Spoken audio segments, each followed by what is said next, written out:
I never thought a camping trip would turn out the way it did. I had always loved the idea of nature, the fresh air, the sense of freedom, and the peace it gave me when I was away from the noise of everyday life.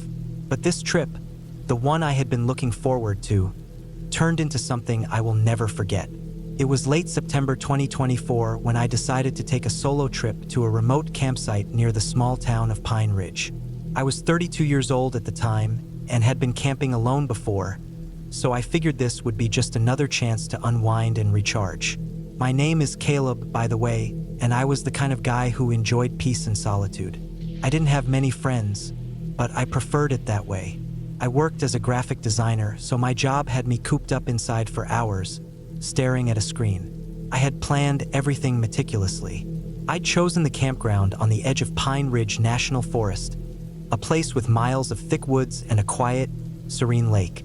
The weather was forecasted to be mild, perfect for camping. I packed my gear, tent, sleeping bag, portable stove, food, water, a couple of books, and drove my old Subaru Outback up there, alone. I arrived late in the afternoon, the sun dipping low, casting long shadows over the forest floor.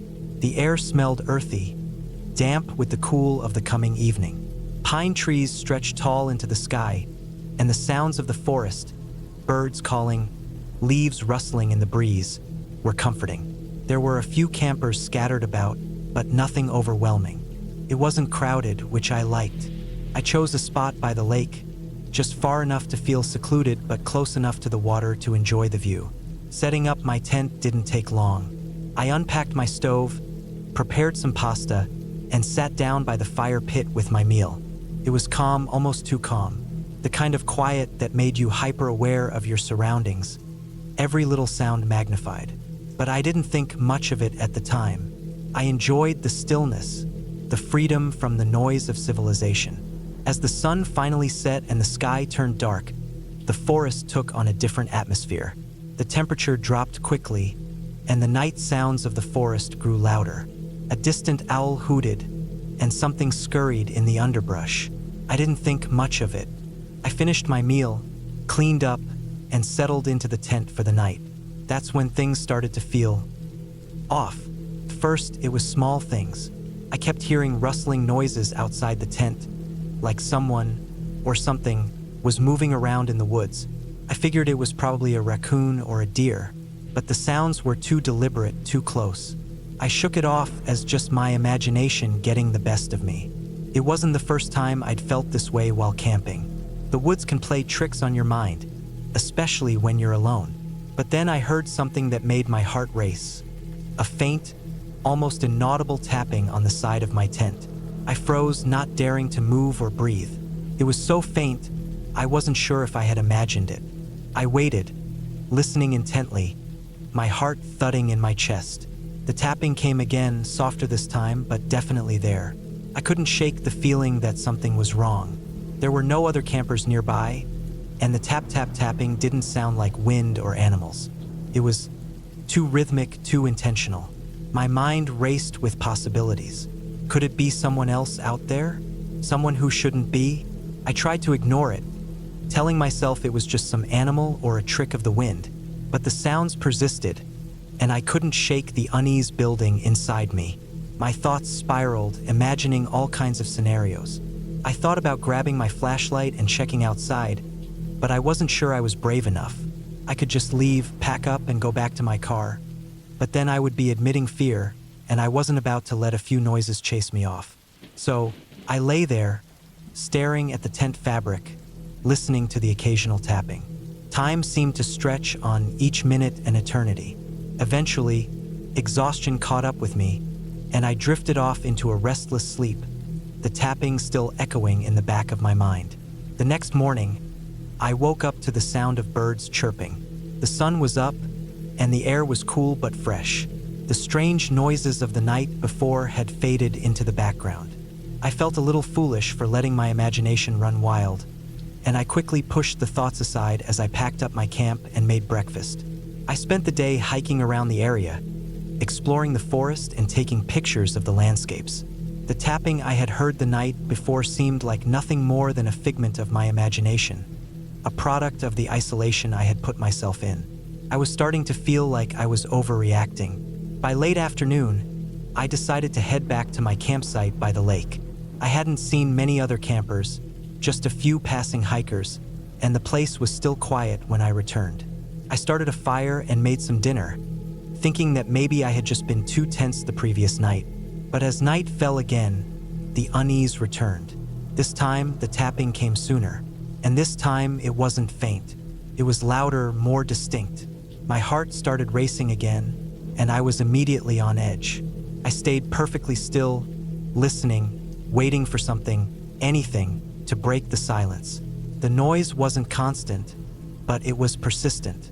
Tap, tap, tap. It sounded like something was gently knocking on the side of my tent. I knew it wasn't an animal this time. It wasn't the wind or the trees. Someone or something was out there. I thought about getting my flashlight and checking outside, but what if it was just some prankster, a fellow camper messing with me? What if I was making it all worse by panicking? But another tap echoed through the night, and I couldn't stand it any longer. I grabbed the flashlight, my hands shaking, and slowly unzipped the tent. I poked my head out, scanning the area around my campsite. The beam of light bounced off the trees and the lake, but I saw nothing. Nothing but the unsettling silence. I stood there for a moment, unsure of what to do next. Maybe I was just hearing things. Maybe I was losing my mind. But just as I was about to pull my head back inside the tent, something caught my eye. Across the lake, near the edge of the woods, I saw a figure, a silhouette standing motionless, staring back at me. The flashlight didn't reach that far, but I could tell it was tall and thin. My heart skipped a beat. Was it another camper? No, it couldn't be. I would have noticed someone coming from that direction earlier. The figure didn't move. It just stood there, unmoving. I could feel the hairs on the back of my neck stand up as I stared at it. I didn't know what to do. Should I call out? Approach it? Or should I stay hidden? Not risk anything? Before I could make a decision, the figure slowly turned and disappeared into the woods. I didn't move for a long time. I just stood there, staring into the darkness. What had I seen? Who was that? The rest of the night was uneventful. The tapping stopped, and I finally managed to get some sleep, though it was light and fitful. When morning came, I packed up my camp, not willing to stay a moment longer. The figure had left me shaken, and I couldn't shake the feeling that something was off. As I drove away, heading back toward Pine Ridge, I glanced back at the lake and the surrounding woods. I had no idea who or what I had seen, but I wasn't sticking around to find out. The peace I had hoped to find in the forest had been replaced by an unsettling feeling I couldn't shake. I never went back to that spot in Pine Ridge. I still love camping, but I stick to more populated areas now. I don't know if I'll ever know what happened that night, but I learned my lesson.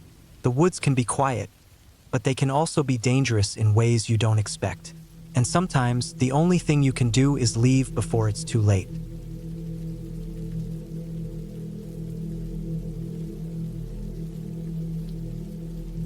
It was late summer, sometime in late August, when I decided to go camping by myself. I had just turned 32, and it was a weekend off from work. I needed time away from the noise of the city, the constant ringing of phones, and the pressure to always be available. The plan was simple. Pack up, drive out to a remote part of the Cascades in Washington, and just be alone for a while. No one knew where exactly I'd be. I didn't tell anyone the details. I had been to this spot before, a quiet lake deep in the forest, far from the usual trailheads. Took a lot of back roads to get there, and the trail leading to the lake was rough, barely used. Perfect for some solitude. The drive took longer than I expected. The roads were winding and narrow, and the sky was gray, clouds hanging low over the trees like a thick blanket. By the time I arrived, it was already late afternoon. The light was fading fast, and a chill was creeping into the air. I parked my truck at the edge of the trailhead and grabbed my gear. Just a simple tent, sleeping bag, cooking supplies, and a small backpack. I'd been hiking for years, so the weight wasn't a concern, but it still made me second-guess the decision to come out here alone.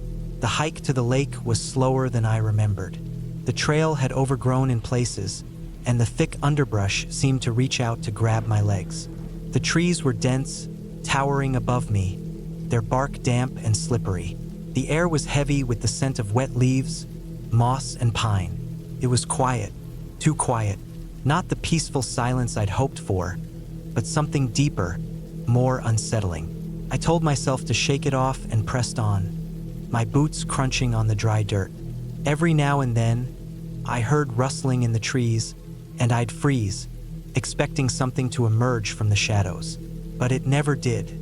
I couldn't help but wonder why I felt so on edge. It took almost 2 hours to reach the lake, and by the time I did, the last hints of daylight were slipping away behind the mountains. The lake was just as I remembered. Still, clear water that mirrored the dense trees surrounding it. A small pebble beach lined one side, and the far end of the lake was obscured by thick bushes and trees. I found a flat spot near the water, set up my tent, and built a small fire. I didn't bother with a camp chair. I was used to sitting on the ground, and the fire felt comforting against the rising chill. I had packed a light dinner, canned chili, a couple of granola bars, and a flask of water. I didn't plan to cook much. As I ate, I stared out at the lake, watching the faint ripples caused by the occasional gust of wind. The shadows grew longer, the air colder, and it felt like the forest was closing in around me. The crackle of the fire was the only sound now. It was strange. Usually, there'd be some noise from animals or the wind, but all I could hear was the occasional splash from fish jumping. That was when I first noticed it, the sound. At first, I thought it was just the wind again, but then I heard it clearly, a faint rustling noise from the trees across the lake. It was soft, almost like footsteps, but too deliberate, too slow. I felt my stomach tighten, the hair on the back of my neck standing up. I tried to ignore it. Probably just a deer, I told myself, maybe a raccoon or something, but the sound didn't stop. It continued, moving along the far edge of the trees, almost like it was circling me. I stood up and grabbed the flashlight from my backpack, aiming it toward the sound, but the beam only illuminated the thick brush and the dark water. I saw nothing. I sat back down, forcing myself to breathe slowly. Nothing was out there. I was just being paranoid. But I couldn't shake the feeling that someone, was watching me. The night stretched on, and the noise from the trees didn't stop. It was like a slow, deliberate shuffle, soft and steady. I kept trying to tell myself it was nothing, just the wind or some wild animal I couldn't see. But it felt wrong. I couldn't stay still anymore. I stood up again, grabbed the flashlight, and walked closer to the water's edge. My eyes darted across the darkness, searching for anything, any sign that I wasn't just imagining this. The rustling had stopped for a while, and the sudden silence made the hairs on the back of my neck prickle. That was when I saw it, a flash of movement in the trees on the other side of the lake.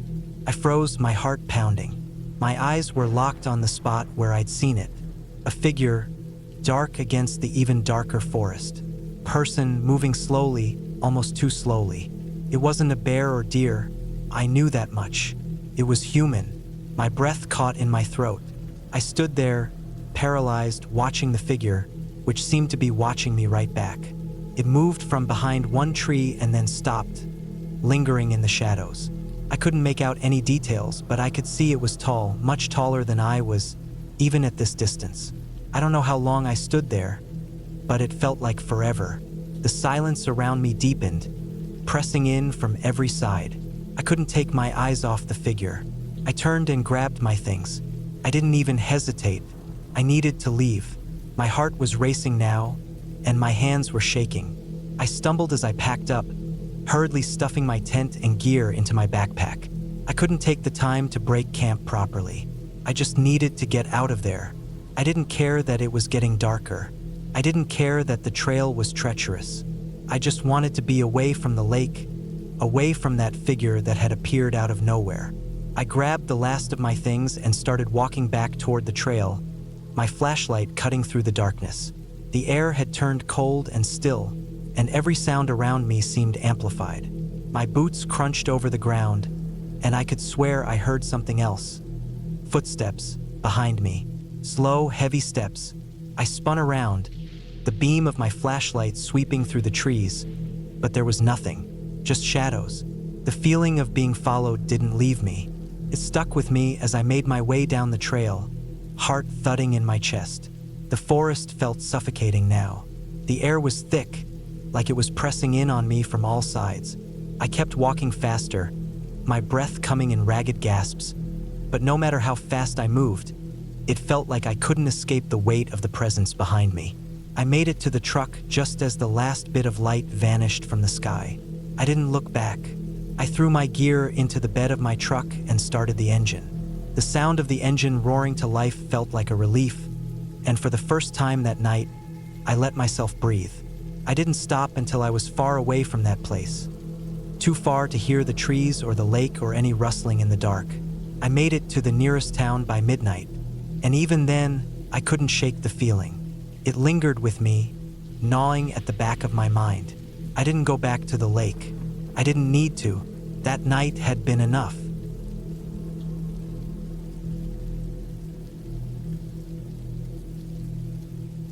I had never been one to shy away from a camping trip, but something about this particular weekend felt different. Maybe it was the way the weather turned unexpectedly cold, or how the sky seemed to hang low over the woods, but there was a subtle tension that clung to the air, as though nature itself was warning me. I brushed off the feeling at first. After all, it was just another trip to the mountain range near my cabin, just like all the others. But as I set off alone into the forest that morning, carrying only a small backpack, a sleeping bag, and a few essentials, I couldn't shake the thought that something might go wrong. It had been a long while since I'd ventured out on my own. I was 29 now, and most of my friends had moved on to bigger cities, leaving me to enjoy the quiet of my small cabin in the woods. My name's Ben, by the way, and I've been living in the mountains of northern Colorado since I was 23. At the time, the solitude was what I craved, but over the years, something about the isolation felt different. Like it had slowly started to gnaw at me, like I wasn't alone anymore. But I told myself that was just my imagination running wild. Nothing more. I parked my truck at the base of the mountain trail. The gravel crunched beneath my boots as I started walking, carrying a sense of unease that I couldn't shake. The trees towered over me, and the air was thick with the scent of pine and damp earth. It was late autumn, and the ground was covered with a mix of brown and orange leaves. The silence of the woods was almost oppressive, broken only by the occasional rustle of a distant animal or the wind sighing through the trees. I made my way up the trail, the path winding deeper into the forest. By midday, the sun was hidden behind a layer of thick clouds. It wasn't the type of gray sky that promised rain, but the kind that seemed to close in on everything, turning the world around me dull and heavy. I reached a small clearing, a place I had camped in years past, where a stream trickled nearby. There was a log where I could sit and rest. I took a moment to look around, the spot still familiar but somehow less inviting today. I set up my tent and made a fire, the crackling of the wood the only sound breaking the silence. I felt a strange sense of calm wash over me as I sat by the fire, watching the flames dance in the cold wind. The thought of being alone in the wilderness, surrounded by nothing but trees and silence, should have been comforting. But there was something about the stillness that felt off. I shook my head, trying to push the unease from my mind. There was no reason to worry. I'd done this hundreds of times before. Night fell, and the temperature dropped significantly. The fire flickered in the growing darkness, and the shadows of the trees stretched long and dark across the ground. I ate a simple meal of canned beans and crackers, nothing fancy, just enough to keep my energy up. But the feeling of being watched gnawed at me, tugging at the back of my mind like an itch I couldn't scratch. I decided to turn in early, crawling into my sleeping bag inside the tent. The wind had picked up, its howling filling the night, and I pulled the hood of my jacket tighter around my face. The cold seeped into the seams of the tent, but it wasn't enough to make me leave the warmth of my sleeping bag. For a while, I just lay there, listening to the wind, trying to ignore the way the shadows outside seemed to shift and sway unnaturally. Then I heard it. At first, I thought it was just the wind, some branches rubbing together, or an animal moving through the woods. But as the noise continued, it became clear that it wasn't just the wind. There was something else out there. Something moving around the campsite, something heavy and deliberate. I lay there in the darkness, heart pounding in my chest. The footsteps, if that's what they were, sounded like they were circling the tent, moving slowly and carefully. I tried to tell myself it was just an animal, maybe a bear or a deer, but the footsteps were too rhythmic, too methodical. They didn't sound like any animal I had ever heard before. My breath caught in my throat as I lay perfectly still, trying to hear any other sound, any clue to what was out there. I held my breath for what felt like an eternity, listening, waiting, and then, just as suddenly as they had started, the footsteps stopped. I didn't dare move. My mind raced, trying to piece together what was happening. Maybe it was a hunter or someone else who had gotten lost in the woods. But no, that didn't make sense. No one would be out here this late, and no one had been on the trail when I arrived. I was sure of that. The silence that followed was suffocating. The only sound now the crackling of the fire outside. I lay there for what seemed like hours, afraid to move, afraid to make a sound. My eyes kept darting to the entrance of the tent, where I could see the faintest outline of the world outside through the thin fabric. I could still feel the presence out there, just beyond the thin barrier of my tent. Eventually, exhaustion took over, and I fell into a restless sleep, my dreams filled with the same eerie footsteps, the same feeling of being hunted. When I awoke the next morning, the sun had just risen, and the woods outside were bathed in soft, golden light. It was quiet again, but the unease lingered. I quickly packed up my things, ready to get out of the forest, but I couldn't shake the feeling that something wasn't right. The fire from last night was still smoldering, the remnants of it covered with a light layer of ash. As I was about to leave, I noticed something strange on the ground near the edge of the campsite. Footprints. They were large, bare, and muddy, leading up to the side of my tent. They weren't animal tracks. These were human-sized, though they weren't exactly human either. The toes were elongated, and the shape of the foot seemed wrong, like something was off about the way they were imprinted in the earth. The prints weren't fresh either, but still visible enough to make my stomach churn. I took a step back, feeling a wave of panic rise in my chest. Had someone been watching me last night? Had they circled my tent, just like I thought? And what were these strange footprints? I couldn't bring myself to investigate further. My body was telling me to leave, to get out of the woods as fast as possible. I grabbed my gear, packed it into my bag, and took one last look around. The forest, which had once felt so peaceful and serene, now felt like a prison. I hurried back down the trail, my heart racing the entire way. By the time I made it back to my truck, I felt a weight lift off my chest. I was out of the woods, away from whatever had been stalking me.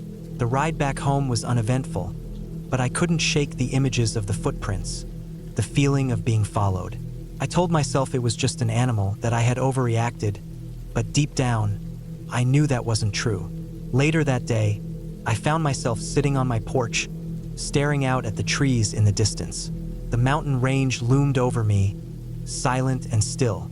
For the first time in years, I felt the weight of the isolation. It wasn't just the forest that was quiet, it was me too, and maybe that was what had made me more susceptible to whatever had happened out there. I never went back to that campsite. I still go camping, but I always choose places closer to town with more people around. And sometimes, when the wind howls through the trees, I swear I hear those footsteps again, just on the edge of my hearing. But it's not enough to make me go back. I'm fine here, safe in my home, with the world outside at a distance.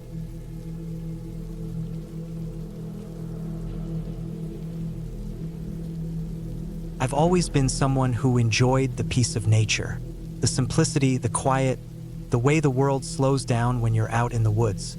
There's nothing quite like it. That's why, on a Saturday morning in late September, I packed up my gear, put my boots on, and drove out to a small national park near the edge of the Rocky Mountains. I'd heard that the trails around the area were remote, far away from the usual tourist crowds, and I was eager for some time alone. The park was located in a region I'd never explored before, about a 6-hour drive from my home in Denver. I'd taken a long weekend off work, planning to spend a few days camping and hiking on my own, just to clear my head. The idea of getting away from everything for a few days seemed like a good one.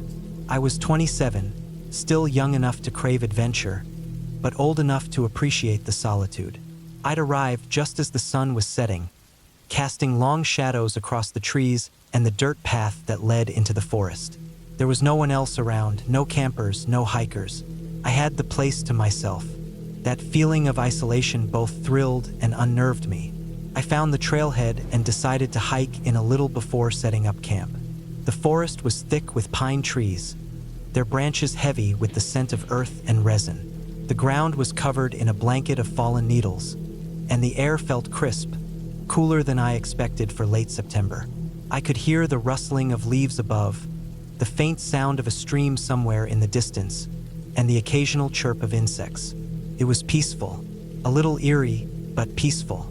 After a few miles, I came across a small clearing near a stream, the perfect spot to set up camp. The ground was soft and level, and there was a small patch of sunlight filtering through the trees. I could hear the water trickling nearby, and it made the whole area feel alive in a way I hadn't expected. I set up my tent quickly, unpacked my gear, and made a small fire to cook some food. The flames crackled, breaking the silence, and the warmth from the fire made the cool evening air a bit more bearable.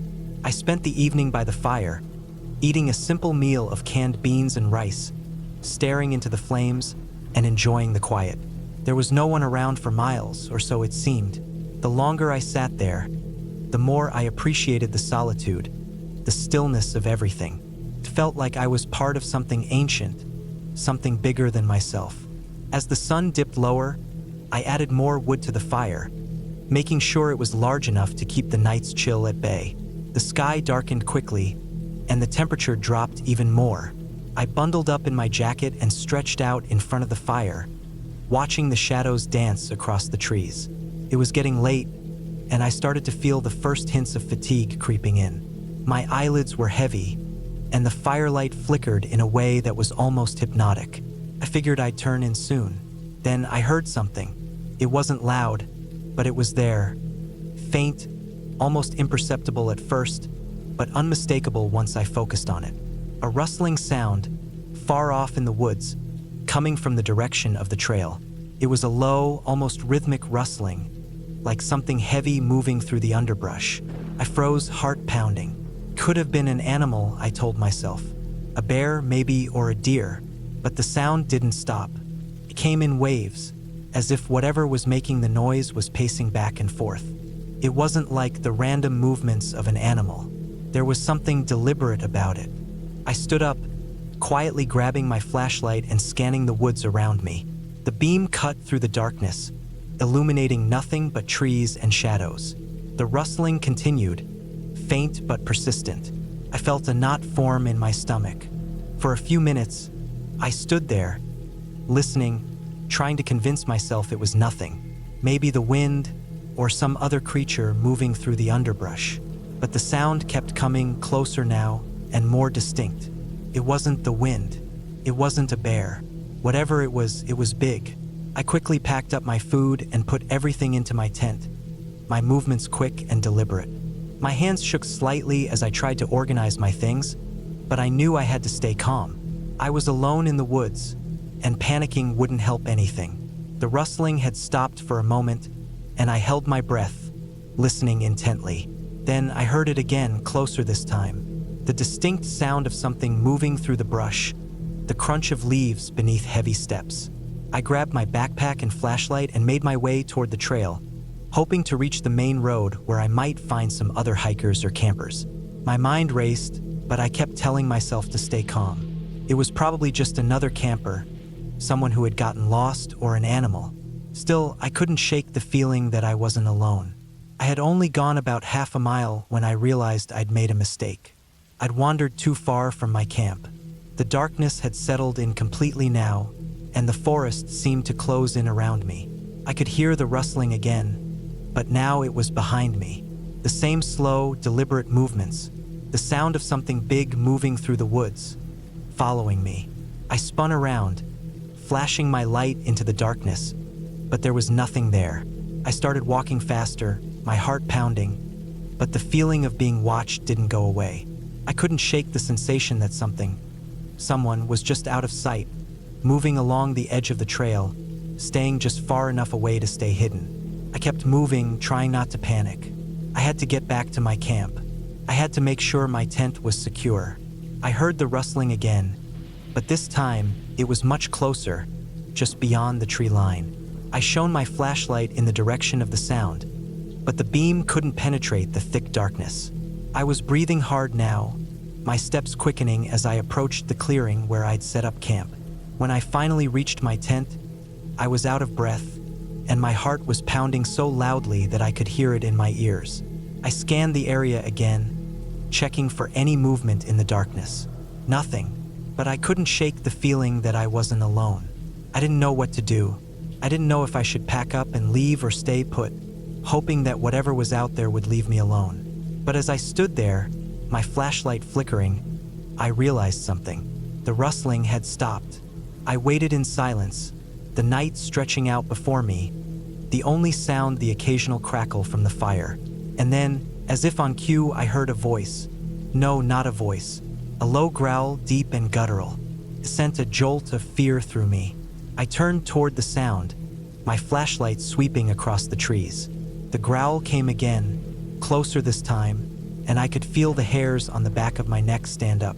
I don't know how long I stood there, frozen, my mind racing. I wanted to run, but I didn't know where to go. My tent, my gear, everything was in disarray. I was trapped. The growl came again, and then the sound of heavy breathing. Something was out there, something big, and it was getting closer. But then, just as suddenly as it had started, the growl stopped. The forest was completely silent. I waited for what felt like an eternity, not daring to move, my heart in my throat. The flashlight trembled in my hand as I scanned the area again. Still nothing. Eventually, I decided to stay put. There was no way I was going to make it back down the trail that night. I spent the next few hours in my tent, clutching my flashlight and trying to stay as quiet as possible.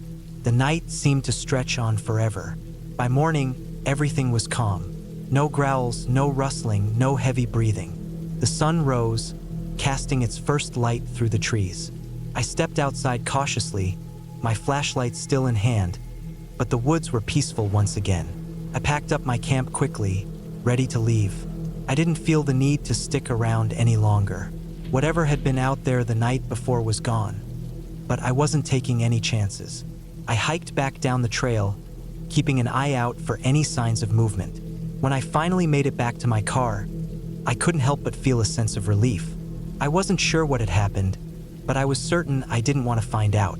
I drove away, the mountain road winding behind me, and left the forest in my rearview mirror. The whole experience was unsettling, but it wasn't a ghost or some creature from a storybook. It was just the wild, unpredictable nature of the woods, a reminder that you're never really alone, no matter how far out you go. But the important thing was that I made it out safely, and I wouldn't be making that mistake again. Sometimes the woods hold more than just trees and animals. Sometimes they hold things that you're better off not knowing about. And that, I suppose, is what made the whole experience so terrifying.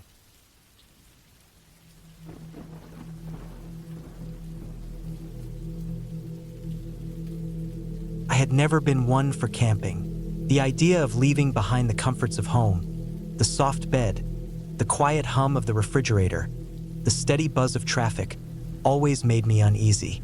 But my friend Sam had been insisting for months. He'd gotten this bright idea that we should spend a weekend out in the middle of nowhere, camping by a small lake in the woods. Sam was always pushing me into things I didn't particularly want to do, and for some reason, this time I agreed. It wasn't that I had a fear of the outdoors, not exactly. It was just the unknown. The woods always felt like they were watching you, waiting for you to make a mistake. And this time, we were going to a place Sam had found online, some remote campground that was far off the beaten path. There were no fancy cabins or picnic tables like at the local state park, just a spot on a map surrounded by trees. We drove up in Sam's old Jeep, which sounded like it was about to fall apart any second.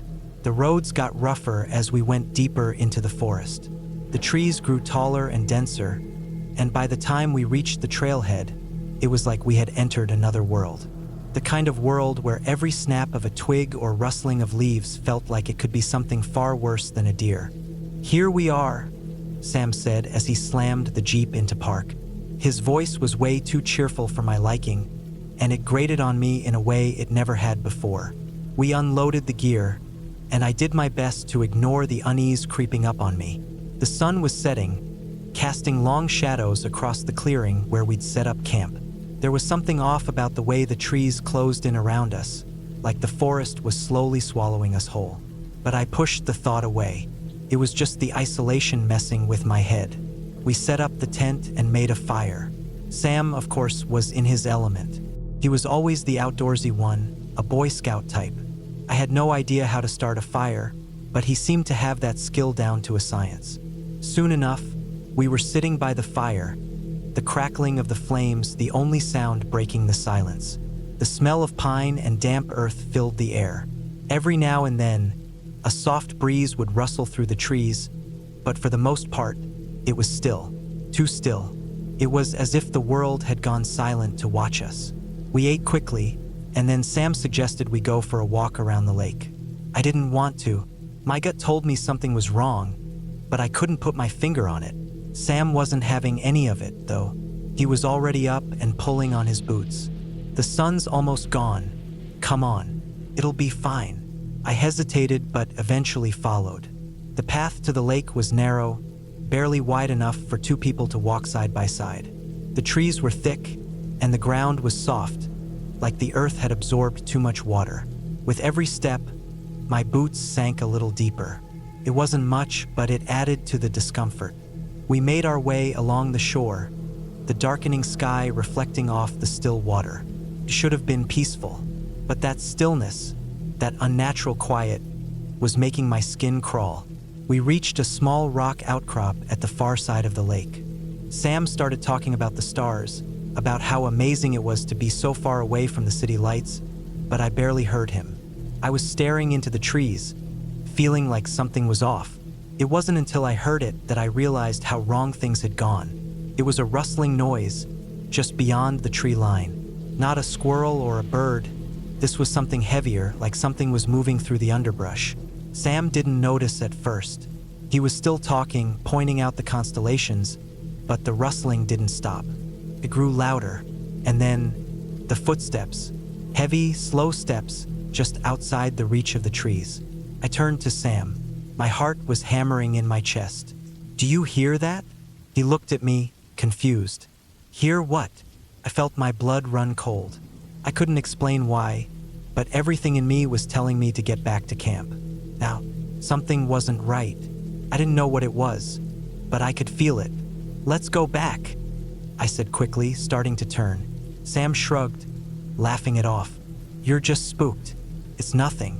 Probably a deer." But I couldn't shake the feeling. Something was watching us, and it wasn't a deer.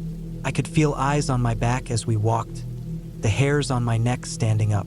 We made it back to the campsite without incident, but I couldn't shake the feeling that the woods were pressing in on us. The shadows were deeper now, and the crackle of the fire didn't seem to reach as far as it should have. That night, sleep didn't come easily. Every little sound outside the tent made me jump, my heart racing at the slightest movement. I kept hearing that rustling again. I kept hearing footsteps. It was like someone or something was circling us. I tried to tell myself I was being paranoid. Sam was snoring beside me, completely unaware of the tension that was slowly choking the air. I finally managed to fall into a fitful sleep, but it didn't last long. I woke up to a noise that I'll never forget. It was the unmistakable sound of someone moving around our campsite. Slow, deliberate steps right outside the tent. My breath caught in my throat. I froze, trying to control the panic that was threatening to explode. I listened for any sign that Sam had woken up, but he was still snoring. Whoever it was, they were right there. I could hear them breathing now, slow and steady, just outside the flap. Couldn't even move. My body felt like it was glued to the ground, heart pounding in my ears. And then, just as suddenly as it had started, the footsteps stopped. I lay there in the dark, waiting, counting the seconds in my head. 1, 2, 3, then 4. I couldn't wait anymore. I had to know what was out there. Carefully, I unzipped the flap of the tent just a crack, poking my head out to look around. Nothing. The campsite was still, silent. The fire was barely aglow now, casting long, eerie shadows. But then I saw it, a shape moving quickly through the trees, disappearing into the darkness. It was too fast for me to make out clearly, but I knew it wasn't human. I slammed the flap shut, my heart racing. I didn't know what to do. I couldn't wake Sam up. He'd just tell me I was being paranoid again. But the feeling didn't go away. The woods were still watching, waiting. Eventually, dawn broke. I didn't sleep after that. Couldn't. Every time I closed my eyes, I saw that shape moving through the trees, and the thought of it was too much. When Sam finally woke up, I was already packing up the camp. He looked at me, confused. "What's the rush?" he asked, scratching his head. "I don't know," I said, my voice tight. "I just think we should leave. Now." He gave me a strange look but didn't argue. By the time we were packed up and heading back down the trail, I could breathe a little easier. But every now and then, I thought I saw movement in the trees, just out of the corner of my eye. It wasn't until we reached the Jeep that I finally felt safe. The drive back was quiet. Sam kept talking about what an amazing trip it had been, but I didn't hear him. I was just focused on getting out of there. When we finally reached the main road, I looked back at the forest one last time. It was just trees and dirt now, peaceful, empty. But I knew something had been there, watching, waiting, and I wasn't going back. I don't know who or what it was. Maybe I'll never know. But I'm sure of one thing. Sometimes the woods aren't as empty as they seem.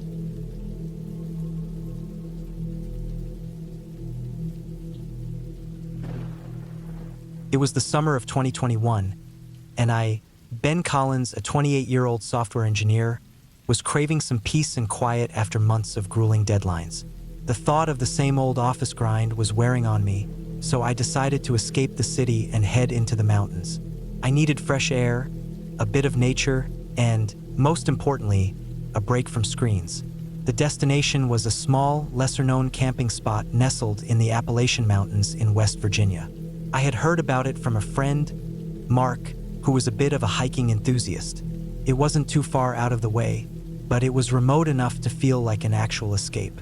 Mark gave me the coordinates, said it was a peaceful spot, but warned me not to go too far off the beaten path. "You know, there are some odd things about that place," he said, though he never elaborated. But I brushed off his comment. I wasn't superstitious and figured it was just his usual way of making things sound more interesting. I packed my gear the night before, making sure I had everything I would need: tent, sleeping bag, a few days worth of food, water, a compass, and my trusty headlamp. I left early in the morning, the sun just beginning to rise. The drive was smooth, and the scenery was beautiful, with winding roads cutting through dense trees. By the time I reached the trailhead, it was mid-morning. The air was crisp, and the sky was clear, a perfect day for hiking. I parked my car at the trailhead, and after double-checking my backpack, I set off. The hike to the campsite was supposed to take about 2 hours, but as I began walking along the trail, I realized how quiet it was. There were no birds chirping, no rustling of animals, just the occasional creak of tree branches swaying in the wind. I figured it was normal, though. Sometimes nature just has its off days. The path was well worn, with muddy spots where the rain had left its mark. The deeper I went into the woods, the less the outside world seemed to matter. I'd read somewhere that hiking had a way of resetting your mind, and for the most part, I felt the peace I had been searching for. But as the minutes passed, I started to notice a strange feeling creeping up on me, something I couldn't quite put my finger on. It was as though the woods were watching me, a sensation I had never experienced before. I shrugged it off, chalking it up to nerves or fatigue. Eventually, I reached the clearing where the campsite was supposed to be. It was a small, flat area surrounded by trees, with a fire ring in the center. Perfect. I set down my pack and took a deep breath, appreciating the isolation. There was something comforting about being so far removed from everything. I set up my tent and prepared for the night, taking care to organize everything I might need close by. As evening approached, the sun began to dip behind the trees, casting long shadows across the clearing. I built a small fire, the crackling flames providing warmth and light. I ate some canned chili and settled into my fold-out chair, the smell of burning wood mixing with the fresh mountain air. The quiet was almost too much at times, but I tried to embrace it. The night crept in slowly, and the fire's light flickered against the surrounding trees. I glanced around, feeling a sense of unease that I couldn't explain. It wasn't fear, exactly, but something about the stillness of the night made me uneasy. I told myself it was just my imagination running wild, that it was normal to feel out of place when you're alone in the wilderness. But still, there was this nagging feeling in the back of my mind. I went to bed early that night, wanting to get a good rest for the hike the next day. The sleeping bag was warm, and I quickly fell asleep, the sound of the fire crackling outside my tent lulling me into a deep sleep. But at some point in the night, I woke up, disoriented. My headlamp was flickering from inside the tent, casting strange shadows across the fabric. I listened closely, trying to place the sound. At first, it was just the wind, the branches swaying, the occasional rustling of leaves. But then I heard something else, a soft, rhythmic thumping. It wasn't loud, but it was consistent, almost like footsteps. I froze, holding my breath. My mind raced, running through all the possibilities. Was it an animal? Maybe a deer or a bear? But the thumping was too steady, too deliberate. I reached for my headlamp and clicked it on, the light flickering weakly before finally illuminating the inside of the tent. I waited for a few more moments, straining to hear anything else. The thumping stopped, replaced by an eerie silence. My heart pounded in my chest. Maybe it was nothing. Maybe it was just my mind playing tricks on me, but I couldn't shake the feeling that something was out there. I decided to wait it out. I lay back down, trying to get some rest, but sleep wouldn't come. The thumping hadn't returned, but now I could hear something else. The sound of something moving through the underbrush. Slow, methodical, like it was being careful not to make too much noise. My skin crawled. I stayed still, listening intently. It wasn't just the wind. It was too deliberate. I wanted to leave. I wanted to pack up and go. But the thought of stumbling around in the dark on unfamiliar trails made my anxiety spike even further. I was miles from the nearest town, and it would be hours before I could make it back to the car. But as the minutes dragged on, the sounds outside the tent grew more distant, and eventually, they faded away. I tried to rationalize it. Maybe a raccoon or a fox or some other small animal had passed by. I told myself it wasn't something to be concerned about. The next morning, I woke up to the sound of birds chirping, a much more normal noise than what had kept me up the night before. I rubbed my eyes, feeling groggy but relieved. It had all been in my head, right? The thumping, the rustling, it was just part of the wilderness. I packed up my things and began the hike back. The sun was rising, and the warmth of the day was creeping through the trees. I kept my head down, focusing on the path ahead, but every now and then, I'd glance around, half expecting to see something or someone watching me. When I finally reached the trailhead and saw my car parked where I left it, I breathed a sigh of relief. The woods were beautiful, but it was good to be back to civilization. I drove away, the mountain roads twisting and turning, and I couldn't shake the feeling that something had been watching me the entire time. As I passed the final bend in the road, I looked back at the trailhead. For a split second, I thought I saw something standing near the trees, a dark shape that blended in with the shadows. My heart skipped a beat, and I quickly turned my attention back to the road. There was nothing there when I looked again, but that nagging feeling of unease stayed with me for the rest of the drive home. I don't know what I experienced out there in those mountains, whether it was just the isolation, my overactive imagination, or something else entirely. But I know one thing for sure. I'll never forget the eerie thumping in the night or the feeling that I wasn't alone. And I'll never go back to that place again.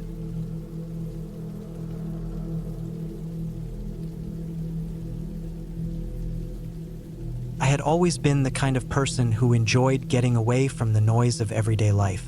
My job was stressful, dealing with deadlines and constant calls.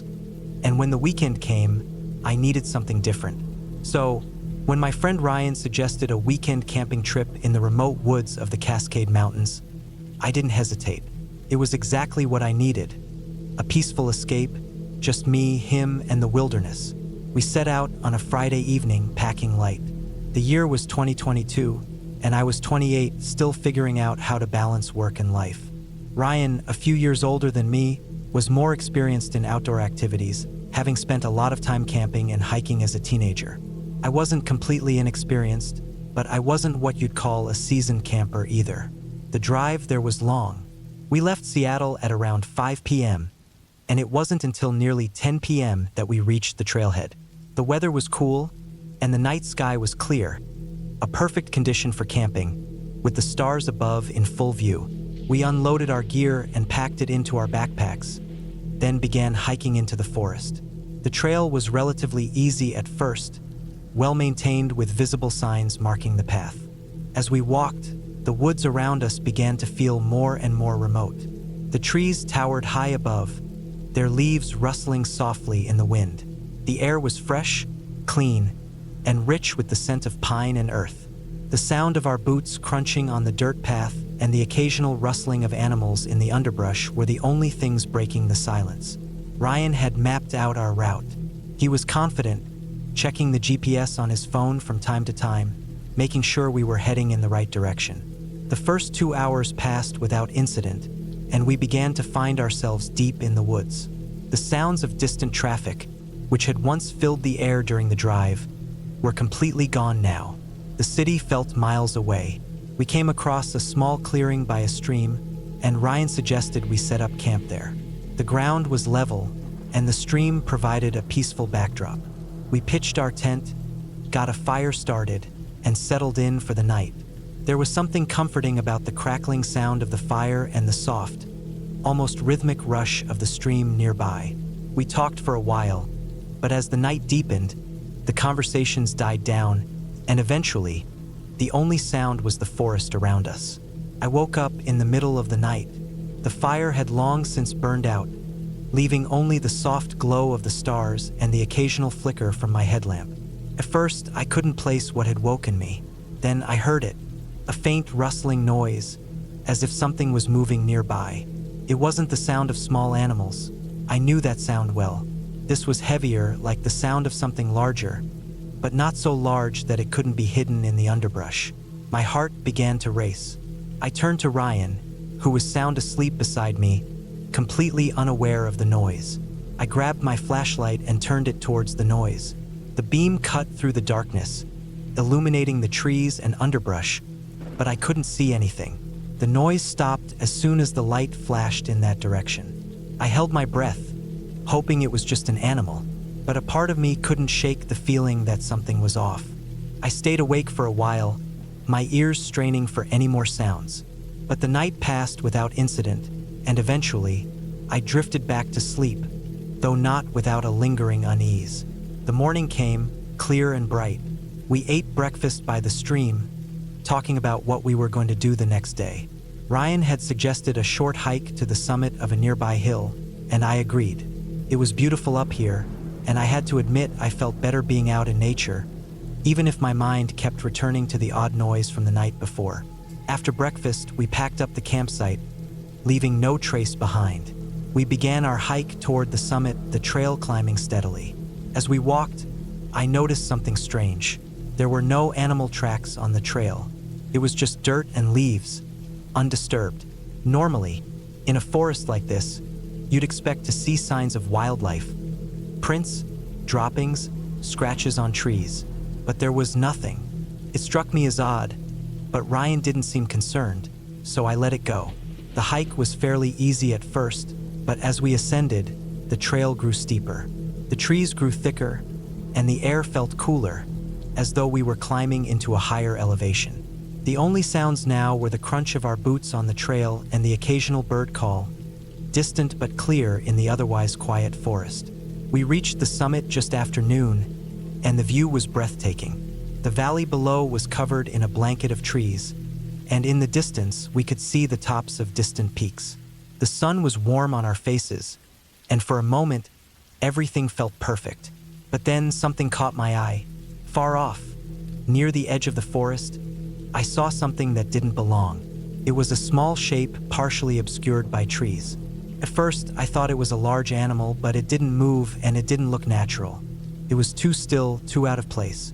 I pointed it out to Ryan, and he squinted in the direction I was looking. His face tightened. "It's probably nothing," he said. "Let's head back." But I couldn't shake the feeling that something was wrong. We turned and began the descent, but as we made our way down, the unease only grew. The forest felt different now, more oppressive somehow. The air was thick, and every rustling noise seemed to echo in my mind. We made it back to camp late in the afternoon. I had hoped to shake off the feeling of discomfort, but I couldn't. That strange shape at the edge of the woods kept replaying in my mind. I kept telling myself it was probably just a rock or some debris, but something about it didn't sit right. We settled down for the night, and as we ate our dinner, the sun dipped lower behind the trees. The sky grew dark quickly, and the shadows lengthened. Again, I heard the rustling noise from the previous night, faint but unmistakable. It came from deeper in the woods this time, closer to where I had seen that strange shape earlier. I looked at Ryan, but he seemed unfazed, lost in thought as he stared into the fire. I wanted to say something, but I didn't want to sound paranoid. So, I kept quiet, hoping it was just my imagination. But then the noise came again, this time louder, followed by something heavier moving through the underbrush. I stood up abruptly, my heart pounding. Ryan looked at me, his eyes wide. "Did you hear that?" I asked, my voice barely a whisper. "Yeah," he said, his tone suddenly serious. "We should get the bear spray." We quickly grabbed our gear, setting up a perimeter around the camp. The noise continued, and it was no longer an animal. It was something or someone walking through the forest, moving in a deliberate, almost purposeful way. It wasn't just a random rustle. It was the sound of something coming toward us. We stayed still, the tension in the air thick, and waited. The night seemed to stretch on forever, every sound amplified by our fear. But after what felt like an eternity, the noise stopped. It was dead silent again. We waited for what felt like hours, but nothing came. When the sun rose the next morning, we were exhausted. We packed up quickly, not wanting to linger in a place that felt so wrong. We hiked out of the woods, not saying much to each other. The uneasy feeling never left me, but it wasn't until we reached the trailhead and saw other hikers that I realized how much we had been holding our breath. The relief of being back in civilization was palpable.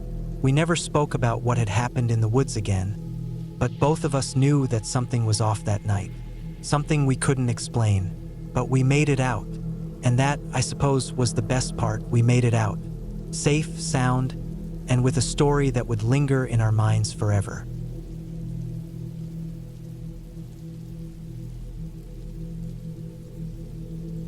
The dense forest stretched on in every direction, its towering trees a blanket that kept the sunlight from ever fully reaching the ground.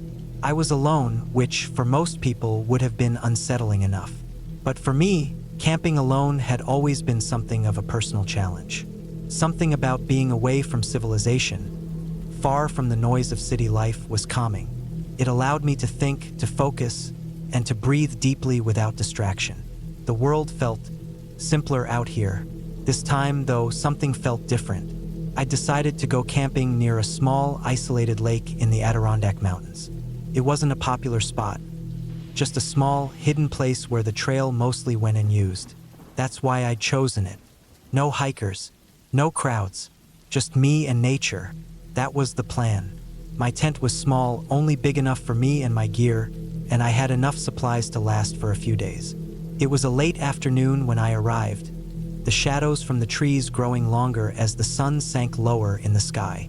Setting up camp took longer than I expected, mainly because of the uneven ground. My tent, despite being compact, had a stubbornness to it. The stakes wouldn't go in the way I wanted, and the wind was starting to pick up, pushing the trees around with a kind of constant rustle. It wasn't the usual calm of the forest, Something felt restless, as if the whole place were watching me. Once the tent was set, I got a fire going. The flames crackled and popped, casting flickering light around me. I'd been camping before, but tonight felt different. I couldn't quite place why. Maybe it was the isolation, or the fact that I had chosen a spot that no one else seemed to know about. Maybe it was the unease I felt, the hairs on the back of my neck prickling whenever I looked over my shoulder. The lake was quiet, barely a ripple disturbing its glassy surface. A slight breeze tugged at the fire, making it flicker, but otherwise it was silent. The kind of silence that felt too deep, too empty. As night fell completely, I heard the typical sounds of the forest, the rustle of leaves, distant animal calls. But there was a feeling that lingered, something subtle in the air, something I couldn't ignore. The first sign that something was off came around an hour after night had fully settled in. I'd eaten a simple meal, dehydrated food, nothing fancy, and was sitting by the fire, staring at the flames. That's when I heard it. A noise. It wasn't a branch breaking or an animal rustling in the underbrush. It was almost like a footstep, a light, shuffling footstep in the distance. I froze, my eyes darting to the edge of the trees where the shadows were thickest. The firelight couldn't reach that far, and the darkness beyond felt like it was closing in. The noise came again, this time clearer, louder. It was unmistakable. Someone was out there. I stood up quickly, my heart pounding, the hairs on my arms rising. I grabbed the flashlight I'd left nearby and shone it toward the trees. Nothing, just the endless black of the forest. I stood there for what felt like forever, waiting for any sign of movement. Nothing came. After a few minutes, I sat back down, my mind racing. There were no other campers in the area, at least I didn't think there were. The nearest town was miles away, and the trail I had taken was barely a path. Who could be out there? I told myself it was just my mind playing tricks. Maybe it was an animal, maybe even the wind, but the way it sounded, the way it was so deliberate, so purposeful, it didn't feel right. But then the rational part of my brain took over. There was no reason to be paranoid, no reason to believe I was in danger. So I let it go, trying to focus on the sound of the fire crackling and the scent of pine filling the air. I must have dozed off for a while, because when I woke up, the fire was little more than embers. The chill of night had set in fully, and the forest had grown even quieter. That's when I heard it again, this time closer. The unmistakable sound of someone moving through the forest, slow and deliberate. It wasn't the kind of sound an animal would make. It was too methodical. I snapped to attention, heart racing, every sense on high alert. I listened for any further sounds, straining to hear over the silence. The footsteps had stopped. Maybe whoever or whatever was out there was just watching me. The wind howled through the trees, but other than that, everything was still. I grabbed my knife, the cold steel comforting in my hand, and stood up slowly, trying to make as little noise as possible. My tent was a few yards away, but I didn't want to go inside. The idea of being trapped in there, alone with whatever was out there, made my stomach turn. Instead, I moved toward the fire, my flashlight sweeping the shadows. The beam cut through the dark, landing on the trees around me. Every creak of the branches, every gust of wind made me jump. I kept thinking I saw something moving at the edge of the light, but when I turned the beam there, it was always empty. Minutes passed, but it felt like hours. I was starting to convince myself it was nothing, just my mind running wild. But deep down, I knew it wasn't. I could feel it. The forest was too still, too quiet, too watching. Then, just as I was about to sit down again, I heard it, clear as day, a voice. Not a whisper, not a shout, but a voice. A single word carried on the wind. Help! My blood ran cold. I froze, the flashlight trembling in my grip. The voice had come from the direction of the lake. It was faint, but there was no mistaking it. Someone was out there. But who? And why? I stood there, my mind racing. The voice had been so soft, so desperate. But I knew something wasn't right. There had been no one on the trail when I arrived. I was sure of it. I took a deep breath and forced myself to think. I couldn't just ignore it. but I also couldn't blindly run into the woods without knowing what I was dealing with. I wasn't stupid. I was alone in a forest with no one else around. Whatever was out there, whoever was out there, could be dangerous. For a long time, I stood motionless, listening. The wind shifted, the fire crackled, but there was no more sound, no more voices. It was as if the entire forest had gone back to sleep. I waited for another noise, anything, but there was nothing, just the cold, quiet darkness. Eventually, I decided to investigate. Slowly, cautiously, I crept toward the lake. The flashlight beam cut through the trees, sweeping over the ground, but there was nothing. No sign of anyone, no footprints, no movement. I reached the water's edge and stood there for a while, listening.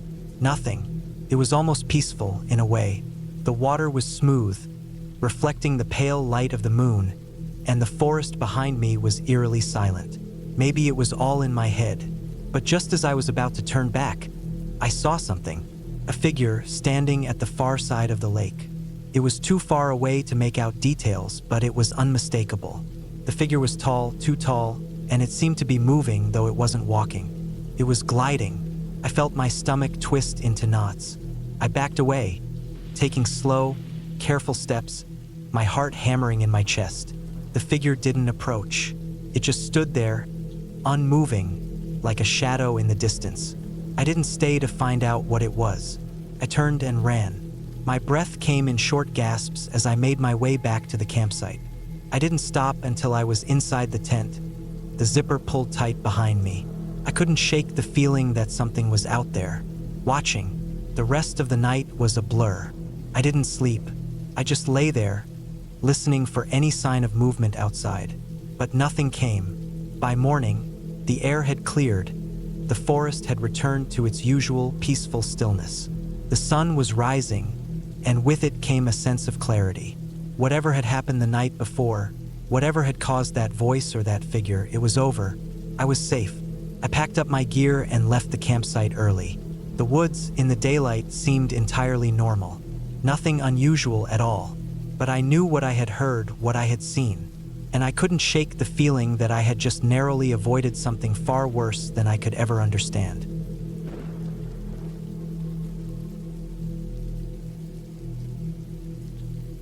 It's been a while since I've gone camping alone. The whole idea felt both thrilling and intimidating when I thought about it, but I wasn't going to back out. I had been craving a break from everything, from the noise of city life to the constant distractions of technology. I needed some peace and solitude, something that could reset my mind. The decision was made. I was going to spend the weekend in the woods, all by myself, far from any bustling towns or crowded trails. The place I picked was a little-known spot in the southern part of the state. It wasn't marked on any tourist maps, but I had heard about it through some off-the-beaten-path hiking forums. There was a campsite near a small, secluded lake, surrounded by dense forest. It sounded perfect. I had always liked the idea of being completely alone, surrounded by nothing but nature. I packed up my car with everything I'd need: a tent, sleeping bag, food, water, and my trusty backpack filled with camping gear. The drive took about 3 hours, and as I got closer to the campsite, the air changed. The roads got rougher, the trees denser, and the sounds of civilization faded. I hadn't passed another car for the last half hour, which only added to the feeling of isolation. I reached the trailhead late in the afternoon. The sun was still high in the sky, but I knew it would start to set soon, so I decided to start hiking immediately. The trail was narrow and winding, not very well maintained. It was clear this wasn't a popular spot, which was exactly what I wanted. The trail was shaded by thick trees, their branches weaving together to form a canopy that blocked out much of the sunlight. The air smelled earthy and fresh, like moss and pine needles. It was peaceful, the kind of quiet I was hoping for. The hike was mostly uphill, and the uneven terrain made it more challenging than I expected. But I didn't mind. The effort felt good, and the solitude made me feel like I had the entire forest to myself. There were no sounds of human activity, no cars, no planes overhead, just the soft rustle of leaves and the occasional bird call. By the time I arrived at the lake, the sun was beginning to dip behind the trees. The water was still, reflecting the colors of the sunset in a way that was almost too beautiful to look at for too long. I set up camp on a flat patch of ground near the shore. The area was perfect for a tent. Plenty of space, no large rocks or roots to worry about, and a decent view of the lake. I quickly pitched my tent and laid out my gear inside. I'd planned to make a simple dinner that evening. Some pre-packed meals and a bit of jerky.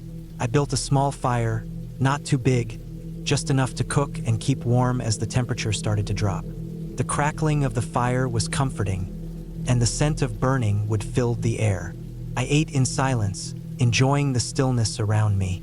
There was something calming about being so far from anyone else.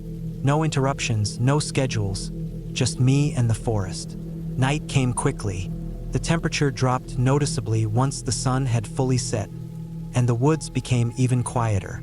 It was the kind of quiet that makes you aware of every little sound, every snap of a twig, every rustle in the leaves. At first, I was fine with it.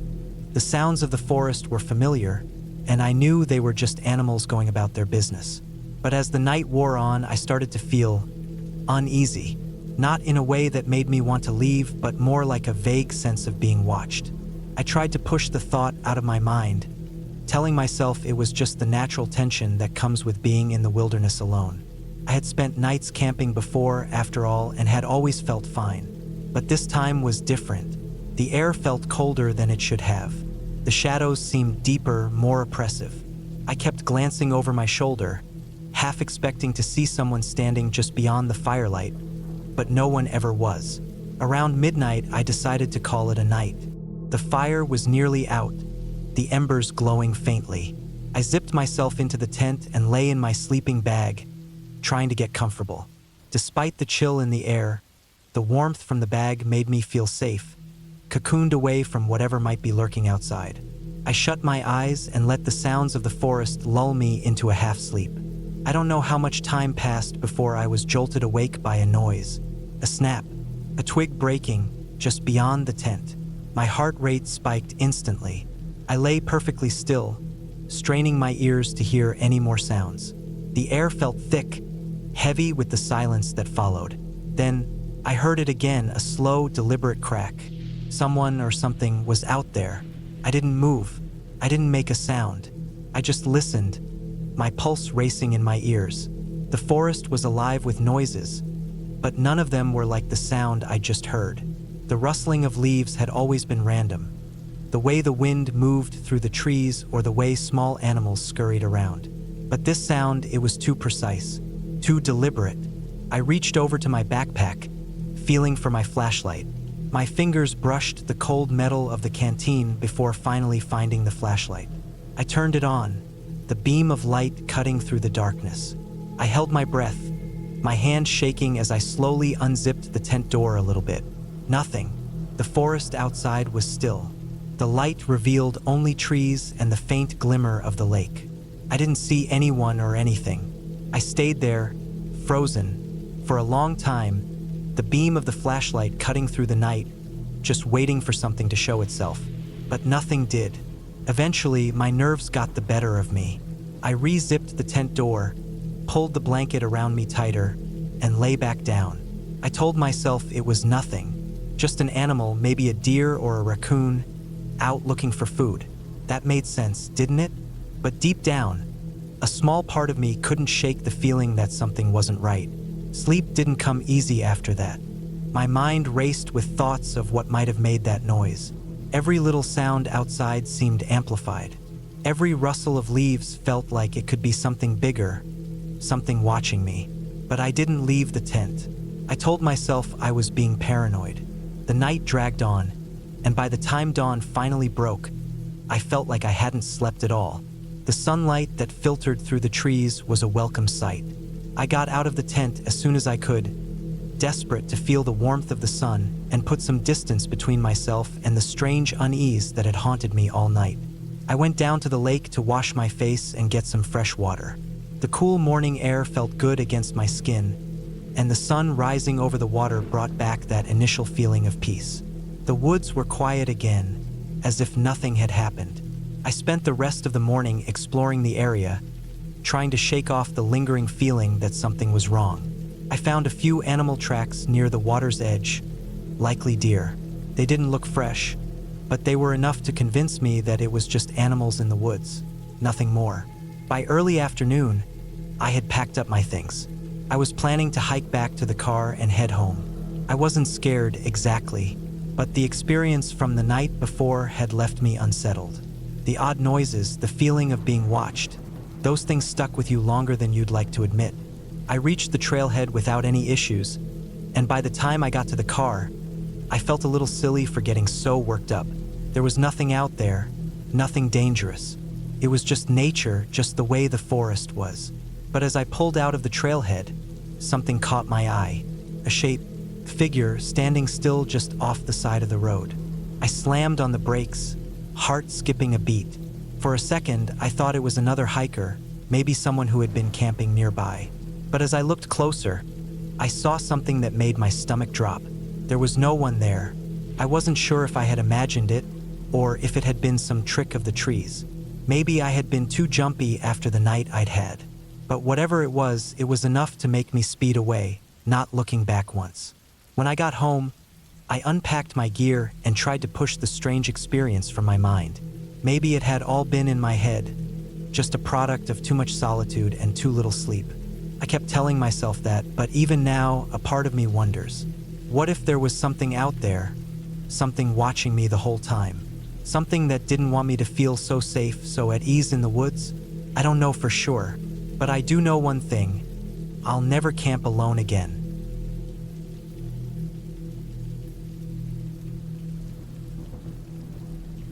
The first time I went camping alone, I was 28 years old. It was in early September. The weather was still warm, but the nights were starting to get cold. I had chosen a spot deep in the woods near a small, secluded lake in the mountains of Idaho. I'd read about it online, a place that was almost forgotten by time. No cell service, barely any trail markers, and a place that promised nothing but peace and isolation. The drive there was long, a steady climb through winding roads that seemed to lose themselves in the vast forest. I drove for hours with nothing but the occasional car passing by until I reached the turnoff. The gravel road was bumpy, and my car creaked as I slowly made my way down. My camping gear was packed in the back. A tent, sleeping bag, food, water, and all the other essentials I thought I might need. I was eager to get away from the noise of city life, to just have a few days of solitude to reset and clear my mind. I parked my car near the beginning of a narrow trail that led to the campsite. The woods were dense, with towering trees blocking out most of the sunlight, making the air feel cooler than it actually was. It wasn't what I expected, but it didn't bother me. I was here to enjoy the quiet, to embrace the natural beauty around me. I pulled my gear out of the car, threw on my backpack, and began the hike. The trail was harder to follow than I had anticipated. It wasn't marked, and the ground was uneven, often covered with thick underbrush that would snag at my pants. The farther I walked, the more isolated I felt. There were no other campers, no signs of any recent activity, just the deep silence of the forest. The only sounds were the occasional bird call and the crunch of my boots on the forest floor.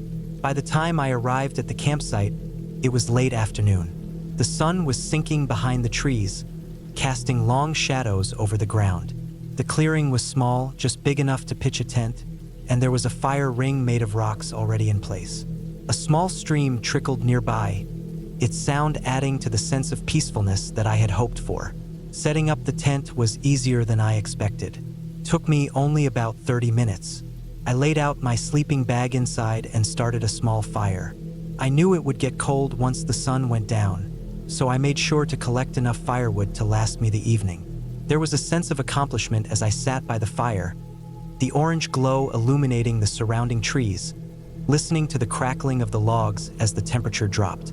I didn't have any plans for the night, just to relax, eat some food, and enjoy the stillness. As the darkness of the forest settled in around me, I couldn't shake the feeling that something wasn't quite right. It wasn't anything specific, just a nagging sense that I wasn't as alone as I thought I was.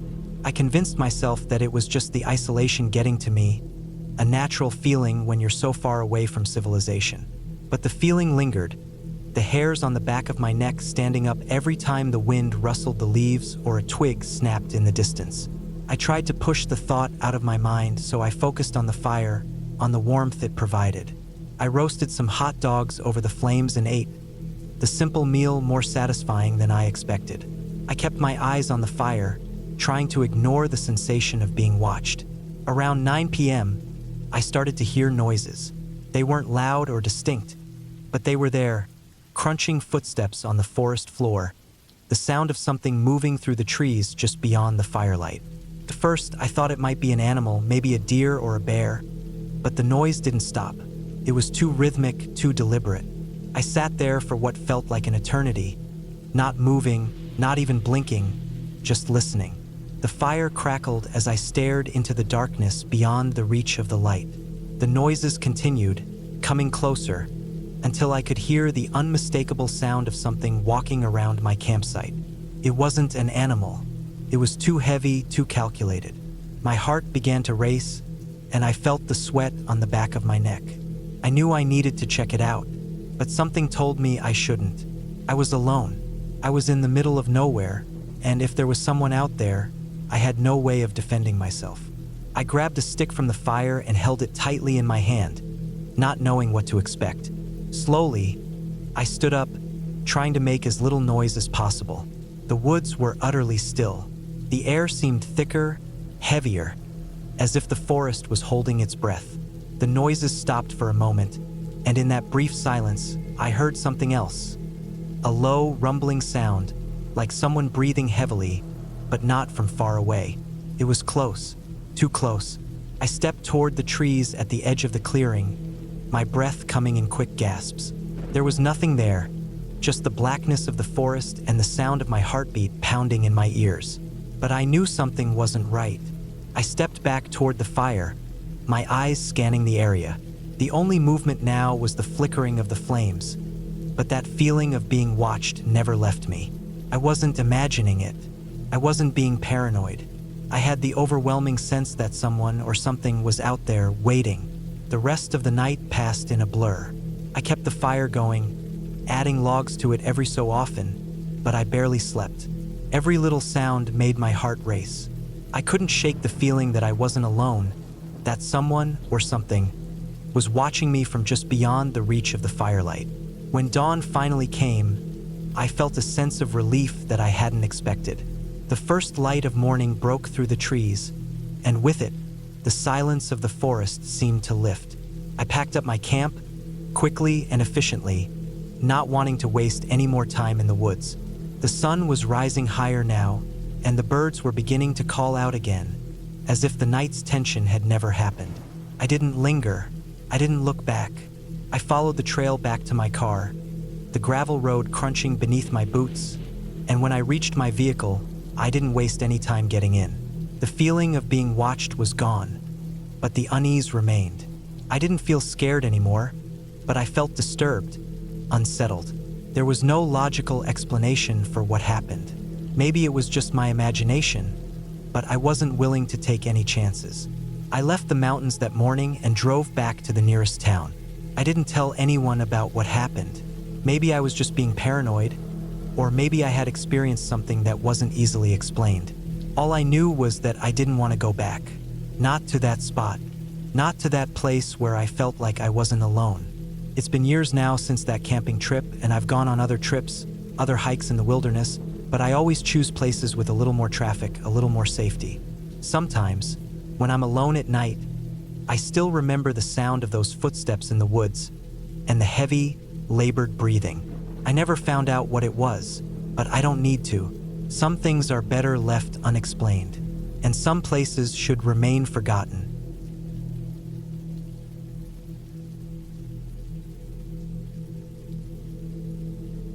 The wind was picking up, and the trees around me swayed, their leaves rustling like whispers.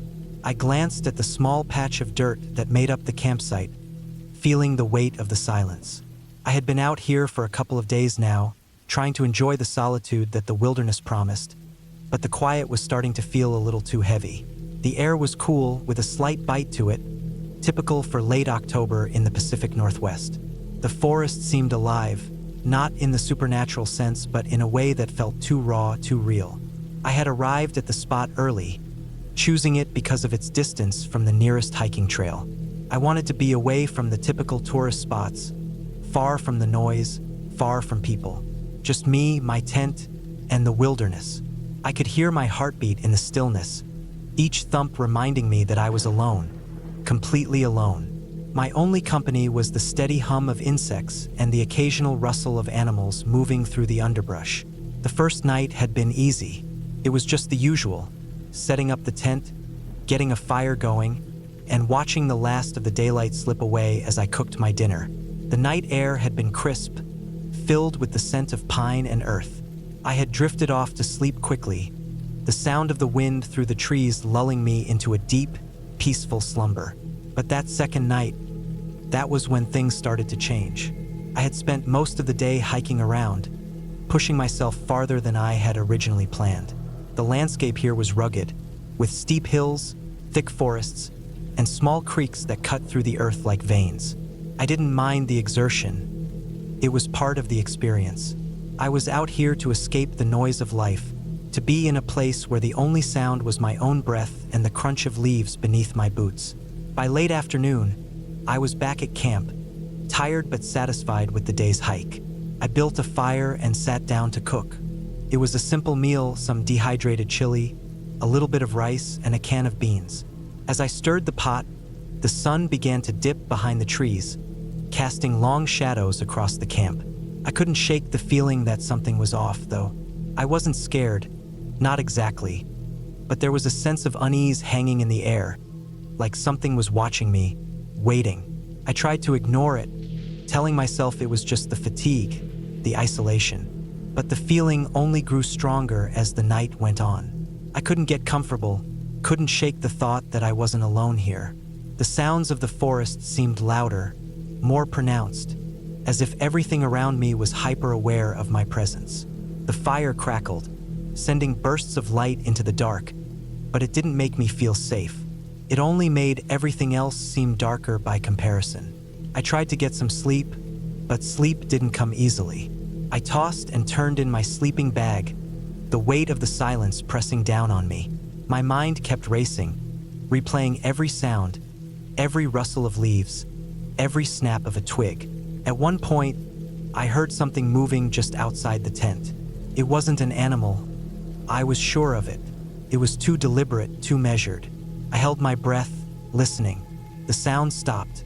I told myself it was just the wind or an animal, but the doubt lingered. Eventually, I drifted off, but it wasn't a restful sleep. I dreamt of the forest, of trees closing in around me, of eyes watching from the darkness. I woke up with a start, my heart pounding, and for a split second, I could have sworn I heard someone whisper my name. The next morning, I was on edge.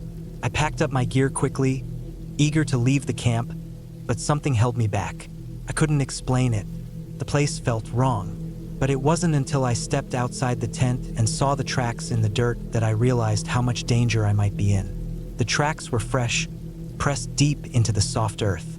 They were human, but not the kind you would expect to see. They weren't the usual trail of hiking boots or sneakers. These tracks were barefoot, large and wide, the toes splayed out in a way that looked unnatural. I crouched down to get a closer look, my mind racing. It wasn't just one set of tracks either. There were multiple, scattered around the campsite like someone had been circling it. I stood up quickly, my breath catching in my throat.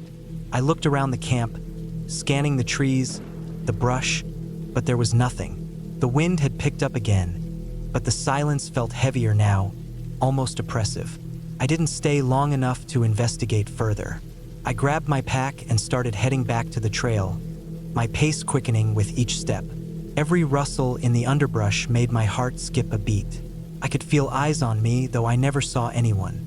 I kept telling myself it was just my nerves, that I was overthinking it, but the tracks were still fresh in my mind. The hike back to the main trail was longer than I had expected. I was moving quickly, almost at a jog, but every time I glanced over my shoulder, I thought I saw movement in the trees. Just a flicker, a shadow, but enough to make my pulse race. I didn't stop to rest. I just kept moving, my legs burning from the exertion, my thoughts spinning in circles. The sun was starting to set by the time I finally reached the trailhead, and I was exhausted, both physically and mentally. My body was sore, my muscles tight from the hike, but it was the relief of being on a well-traveled path that calmed me the most. I wasn't alone anymore. The forest didn't feel as suffocating here, even though the trees still lined the trail, their branches creaking in the wind. I made it back to the car just as the light was fading, the sky turning a dull purple. I threw my gear into the back of the truck, my hands shaking as I closed the door. I glanced around one last time, checking the trees, the road, the clearing where I had camped, but there was nothing. No sign of anyone, no footprints in the dirt, nothing to suggest that anyone had been there. But I knew what I had seen. I knew those tracks weren't from any animal. I knew that whoever, whatever, had been out there had been watching me, had been waiting. I drove out of the woods in silence, my mind still racing. I couldn't explain what had happened, but I was glad to be leaving. I hadn't realized until that moment how badly I needed to get away from that place. The forest wasn't the peaceful sanctuary I thought it would be. It was a reminder of how isolated we can be, how vulnerable we are when we step away from the safety of civilization. By the time I hit the highway, I felt a wave of relief wash over me. The tension in my body started to ease, and I was finally able to breathe without that tightness in my chest. But I knew one thing for sure. I wasn't going back. Not to that spot. Not to any of the quiet, lonely corners of the woods. I'd had enough of the wilderness for a while, maybe forever. The next morning, when I was unpacking my gear, I found something I hadn't noticed before. A small, tattered piece of cloth caught on the zipper of my tent. It was dark red, stained in some places, and looked old. I didn't recognize it. I didn't want to, but I knew without a doubt that it hadn't been there before. It wasn't until I went through my photos from the trip later that day, looking at the images of the campsite, that I saw it clearly, the shadow in the background of one of the photos. It was small but unmistakable, a figure barely visible standing at the edge of the trees, watching me. That was the last time I went camping alone.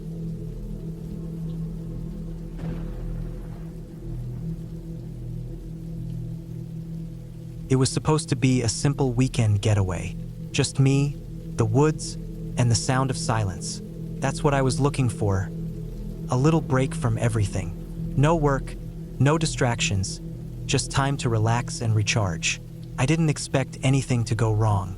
I thought it would be one of those peaceful, easygoing camping trips you read about, the kind where you sit by the fire at night, watch the stars, and sleep like a rock. It was the end of September, and the weather was perfect. Cool but not cold, clear skies, with just a light breeze rustling through the trees. I had everything packed. A small tent, a sleeping bag, food, water, and a couple of books. I left my phone at home, not that I would need it.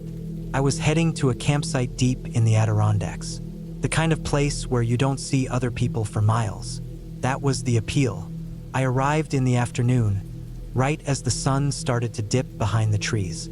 The trailhead was just a small dirt road off the main highway, and the path into the woods was overgrown with roots and leaves.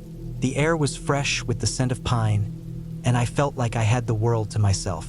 Setting up camp wasn't difficult. The ground was a little rocky, but nothing too bad. I found a spot near a stream, hoping to fall asleep to the sound of running water. It was peaceful, and for a while that's exactly what it felt like. As the evening wore on, I started a small fire. The crackling of the logs was soothing. The woods were alive with sounds. The distant call of birds, the rustle of leaves, the occasional scurrying of a squirrel or chipmunk. There was nothing out of the ordinary, nothing to suggest that something might go wrong. I ate a quick dinner, nothing fancy, just some canned beans and a sandwich. I hadn't bothered with a full meal, since the idea was to keep things simple. The fire flickered in front of me, casting long shadows on the trees. I sat back, watching the embers float up into the dark sky, the only light for miles. It wasn't until the darkness settled completely that I started to feel uneasy. The silence was almost too much. The wind had died down, and everything around me was still. I could hear the water in the stream, but the usual noises of the woods, crickets, rustling leaves, even the occasional owl had stopped. I brushed it off, telling myself it was just the nature of the place. Maybe the animals had gone into their dens for the night. Still, I couldn't shake the feeling that something was wrong. It was a gut feeling, the kind that doesn't have a clear reason but makes you feel like you're being watched. I thought about it for a moment, then decided to go to bed. Maybe I was just tired.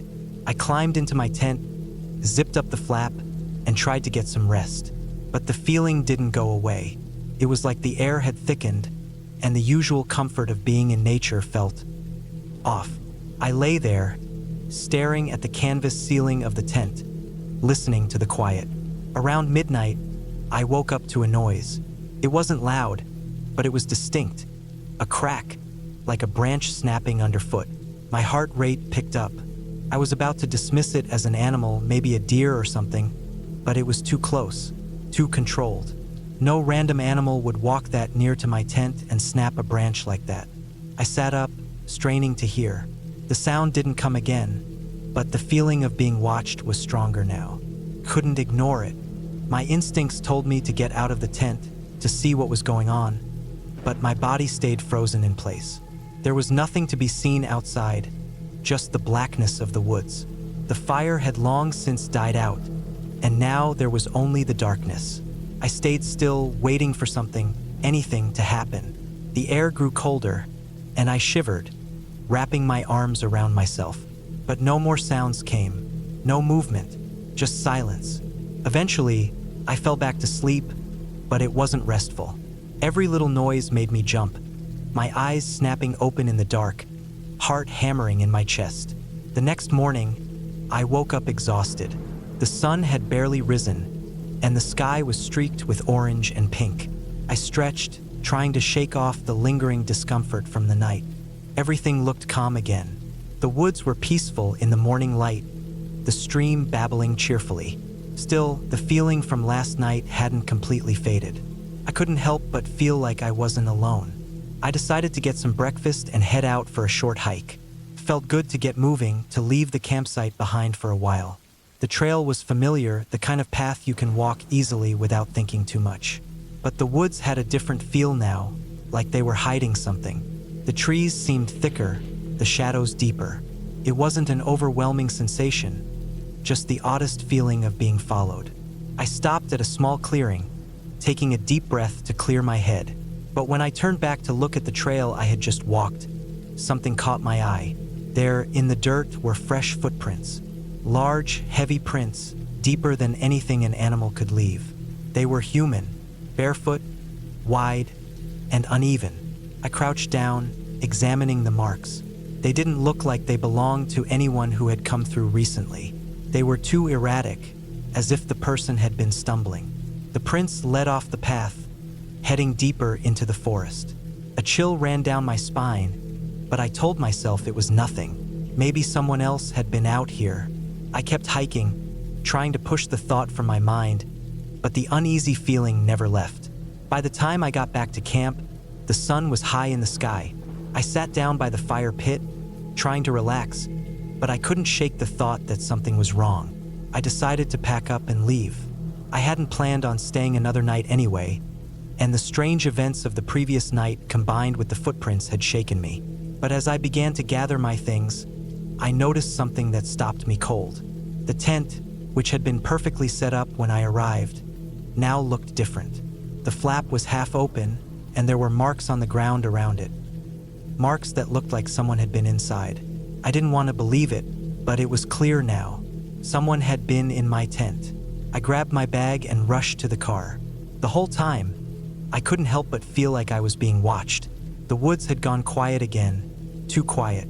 I didn't stop to look back. When I reached the car, I drove off without even thinking about it. By the time I got to the nearest town, I was already shaking. I didn't tell anyone about the footprints or the strange feeling. There was no need. They would think I was just spooked by being alone in the woods. But I knew what I'd felt and what I'd seen. That trip was supposed to be the escape I needed, a break from everything. But it turned into something else entirely. I don't know if it was just the isolation playing tricks on my mind, or if something was actually out there. All I know is that I never went camping in those woods again.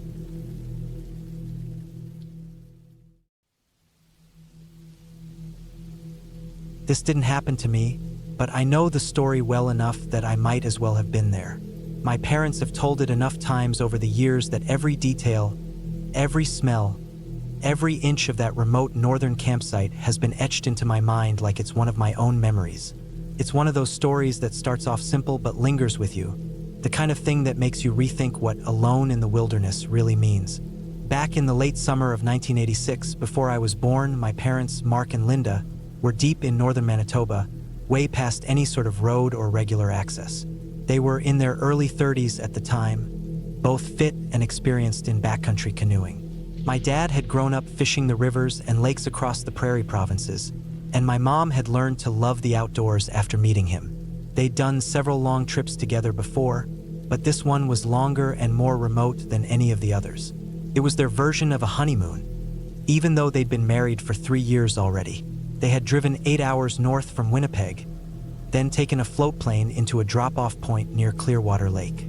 From there, it was just the two of them, a Kevlar canoe, a month's worth of dehydrated meals, a topographic map, a compass, and a plan to paddle a big loop through a series of rivers and lakes that almost nobody outside of bush pilots and Cree trappers had probably seen.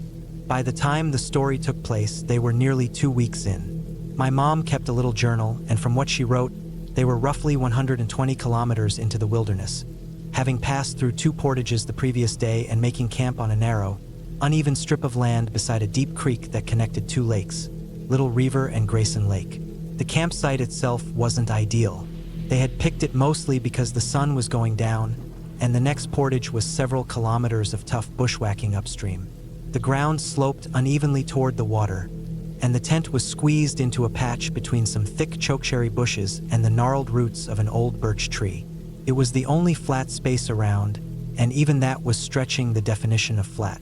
That night, everything seemed normal. They'd eaten a small dinner of freeze-dried chili and bannock cooked on a small camp stove. They filtered water from the creek, hung the food barrel from a tree about 20 yards from the tent, and crawled into their down sleeping bags just after sunset. There was no fire, too dry that week, and no room to safely build one. They zipped the tent shut and fell asleep to the sound of crickets and the occasional slap of a fish jumping in the lake. Then came the morning. It was early, around 5:30 a.m., maybe earlier. The sky was starting to lighten, that soft gray-blue light that comes right before the sun rises. My parents were both still groggy, half asleep in that dazed, dreamlike state when you're not fully aware of where you are yet. The air was cool. Condensation clung to the inside of the tent fly. The ground was cold beneath the foam sleeping pads. My mom said later she remembered thinking about oatmeal, trying to convince herself to get up and boil water. My dad was lying on his side, facing the back of the tent, the part that was nearest to the bushes behind them. And then they heard it. First, it was just a rustling, not loud, just the soft shift of leaves brushing together, like a squirrel or bird. But then it kept going. Heavy movement, slow and deliberate, the kind of sound that doesn't belong to a squirrel or even a raccoon. The bushes shook, more than they should have, and the noise got closer until it was right behind the tent. My dad sat up, still wrapped in his sleeping bag. The sound was maybe 2 feet from his head now, just beyond the thin nylon wall. My mom was still lying down, facing the other way. Neither of them said anything. They were still trying to understand what was going on. The noise had gone from curious to downright alarming. Then, without warning, the back half of the tent collapsed. 1 second, my dad was upright, trying to blink himself awake. The next, he was flat on his back, buried under canvas, poles, and the full weight of something heavy pressing down from outside. The whole rear corner of the tent had caved in with a loud, snapping crumple. The support pole on that side had cracked in half. At first, my dad thought a tree branch had fallen. Maybe the old birch had shed a limb. But the weight wasn't sharp or sudden. It didn't crush, just pressed. Firm and oddly warm. He could feel it through the fabric. His mind hadn't caught up yet, and then suddenly it lifted. Just like that, the pressure was gone. The side of the tent flopped back up, sagging from the broken pole but no longer smothering him. They scrambled out. Zippers jerked open. My mom pulled her coat on half inside out. My dad grabbed the hatchet they kept near the door, though he admitted later he had no idea what he was going to do with it. About 10 feet away, just past the bushes, a black bear stood staring at them. It wasn't a huge one, maybe a subadult about 200 pounds. Still big enough to do serious damage if it wanted to. It looked confused, almost embarrassed, as if it had stumbled into the wrong place by accident. Its fur was wet with dew, and bits of plant matter stuck to its haunches. It blinked slowly, ears perked up but not pinned. My parents froze. The bear didn't move at first, just stared. Then, after a few long seconds, it turned and wandered off into the trees, trotting at a steady pace until it disappeared completely into the brush. They didn't chase it. They didn't try to follow. They just stood there in the cold morning light, trying to figure out what had just happened. After a few minutes, they surveyed the damage. The back half of the tent was crushed. One of the aluminum poles had bent into a useless curve, and several of the stakes had been ripped out of the ground. A wide dent ran along the nylon where the bear had leaned or maybe sat. It wasn't clear if the bear had stumbled, tripped, or just lowered itself by accident onto the tent, but the evidence was undeniable. Something very large had come far too close for comfort. Behind the tent, the chokecherry bushes were half-flattened. Bear tracks, wide, padded prints were visible in the mud. Some of the berries had been stripped from the branches. A few green droppings were found nearby, half-digested chokecherries and grass. It looked like the bear had been foraging quietly, maybe standing to reach higher branches, and had lost its balance. The tent, while damaged, was still usable. My dad spent an hour trying to bend the pole back into shape with a rock. They used duct tape and a tent peg to brace it. The rest of the gear was untouched. The bear hadn't gone near the food barrel or their packs. They didn't stick around. By 8 a.m., they had packed up everything and were back in the canoe, heading upstream toward Grayson Lake. They paddled for several hours, more alert than ever, hearts still pounding from the morning's adrenaline. Every branch snap from the forest made them jump. They didn't stop to eat until they'd put at least 5 kilometers between themselves and that site. That night, they camped on a rocky bluff beside the water, far from any bushes or overhanging trees. The tent was anchored to the stone with weighted bags and wrapped tight. They didn't sleep much.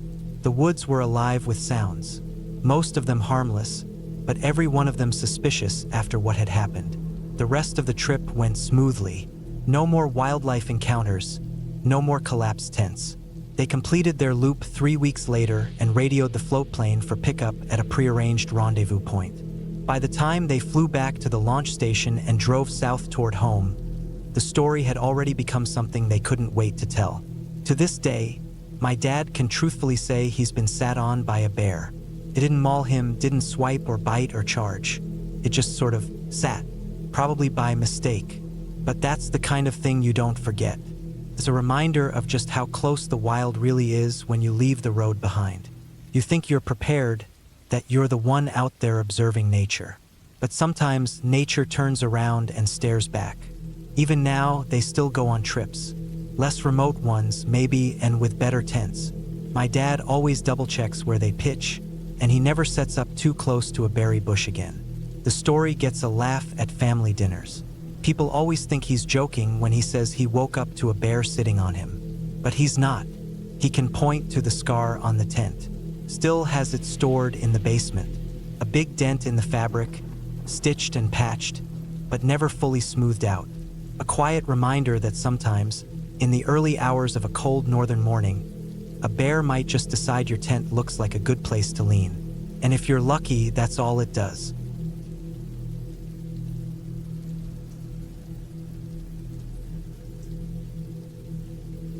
I was 33 when I decided to take a break from everything. It was late September 2017, and things were starting to weigh me down in ways I hadn't really admitted to anyone. I worked long hours in a warehouse on the south side of Des Moines, and the night shifts had worn me thin. I wasn't sleeping well. I was getting these headaches that started around my temples and wouldn't let up until I was half blind from the pain. I wasn't seeing anyone. My phone barely rang. and I'd spend whole weekends sitting in a dark apartment pretending I was resting. I knew I needed to change something before I broke down completely. A guy I used to work with, Mark, told me about a cabin he stayed in once near the edge of Chippewa National Forest in northern Minnesota. He said it was quiet, remote, no neighbors, nothing around but trees and water. That sounded like exactly what I needed. I found it listed online. A small wooden place with a screened porch, wood-burning stove, and a small dock stretching out into a still lake. It was about a 4-hour drive north of Grand Rapids. I booked it for 12 days. I left early on a Monday, packed up my old Ford Focus with canned food, dry snacks, a few gallons of water, a folding knife, a flare gun, and a small generator. I brought a fishing rod, even though I didn't really know how to fish, and a stack of books I kept meaning to read. The weather was just starting to shift into fall, and the air smelled cleaner the farther north I drove. There weren't many cars once I passed Deer River, and the roads turned to gravel not long after that. I didn't see another person for the last 20 minutes of the drive. The last turn was marked by a rusty sign half swallowed by weeds. The tires crunched over broken twigs and uneven ground as I pulled in. The cabin looked exactly like the photos, maybe smaller in person but solid. Weather-worn boards, a steep roof, 2 front steps leading to a sagging door. There was an old shed nearby, half covered in ivy. The lake stretched out behind the place, surrounded by trees that reflected off the water like glass. I didn't see or hear anything out of place. It felt like I'd driven off the edge of the world. Inside, it smelled like dry wood and a little like mice, but it was clean enough. A cot by the wall, an old armchair, a stone fireplace, and a tiny kitchen area with a sink that didn't work. The generator had enough fuel for a couple of hours each night if I used it right. I unpacked slowly, took my time organizing the shelves, checked the windows to make sure they latched. I found a dead spider curled behind the nightstand and tossed it out the front door. The first few days were uneventful. I woke up with the sun, made simple breakfasts, and sat on the dock watching the fog roll off the water. I walked the narrow trails around the property, collected fallen branches to use in the fireplace, and took naps when I felt tired. I wrote in a small notebook, mostly just fragments of thoughts and sketches of trees. No one knew exactly where I was. I told my sister I was going to be up north for a while, but I didn't give her the exact address. I didn't want to be reached. I was on my 5th night when things started to feel off. I woke up around 3 in the morning.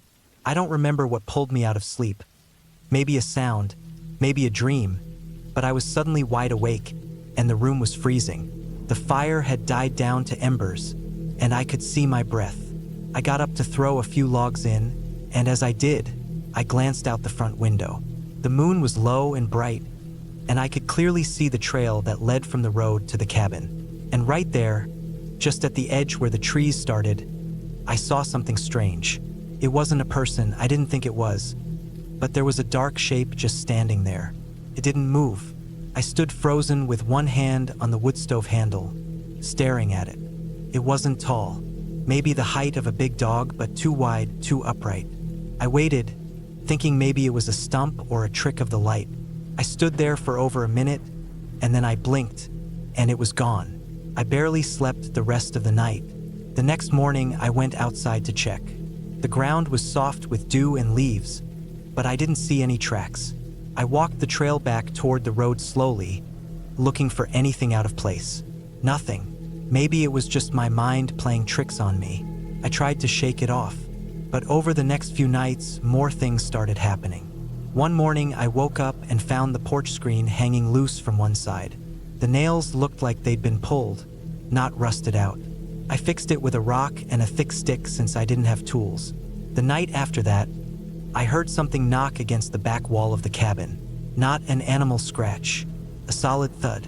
Just once, but loud enough to wake me. I started sleeping with the knife in my hand. I kept the generator off to avoid the noise.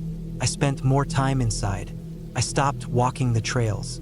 On the 9th night, I heard what I thought was someone moving outside around 2 in the morning. It was slow, careful steps on the dried leaves. I turned off my flashlight and crouched by the window. There was nothing visible, but I could hear the sound of something walking. It circled the cabin once. I heard the soft crunch of it stepping near the shed, then near the dock, then just under the front window. Then it stopped. I didn't move. I didn't breathe. The steps didn't come back. I stayed like that for an hour. At sunrise, I went outside. There were no prints, no signs of disturbance, nothing to prove what I'd heard. But I knew I'd heard it. I didn't imagine that. It wasn't a deer. It walked in a circle around the place and stopped directly under the front window.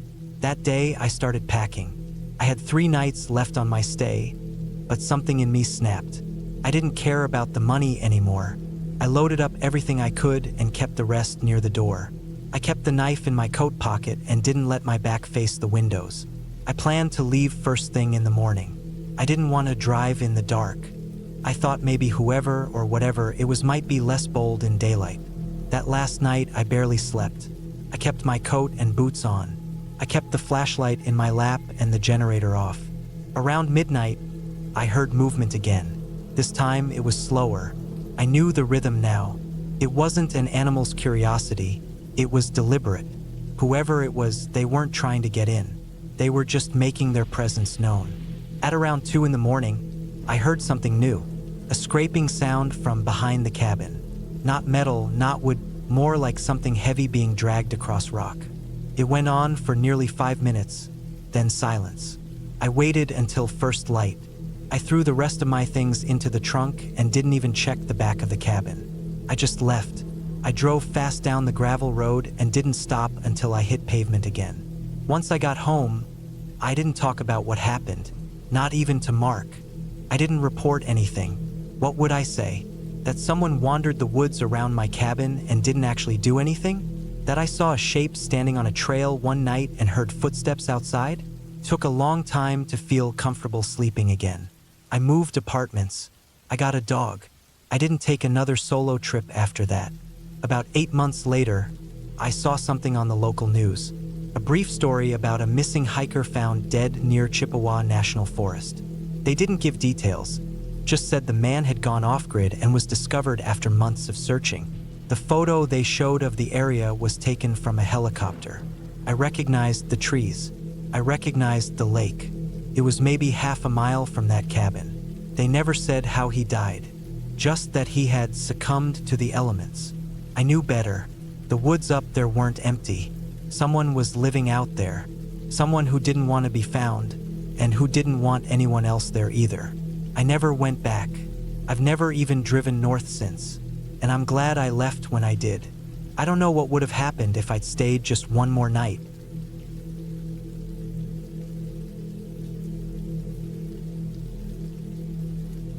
It was October of 2018 when I decided to spend a long weekend alone at a cabin I had rented deep in the woods of northern Vermont. I was 36 years old then, working a job that drained every bit of energy I had during the week. The city had become loud in ways I hadn't noticed before. People were always rushing, and the sound of traffic and construction had started to feel like nails on a chalkboard. I needed silence. I needed to be alone somewhere quiet, somewhere far from everything. So, when I found this small listing online for a secluded cabin near a place called Alder Creek, it felt like a perfect idea. No neighbors for miles, no cell service, no internet.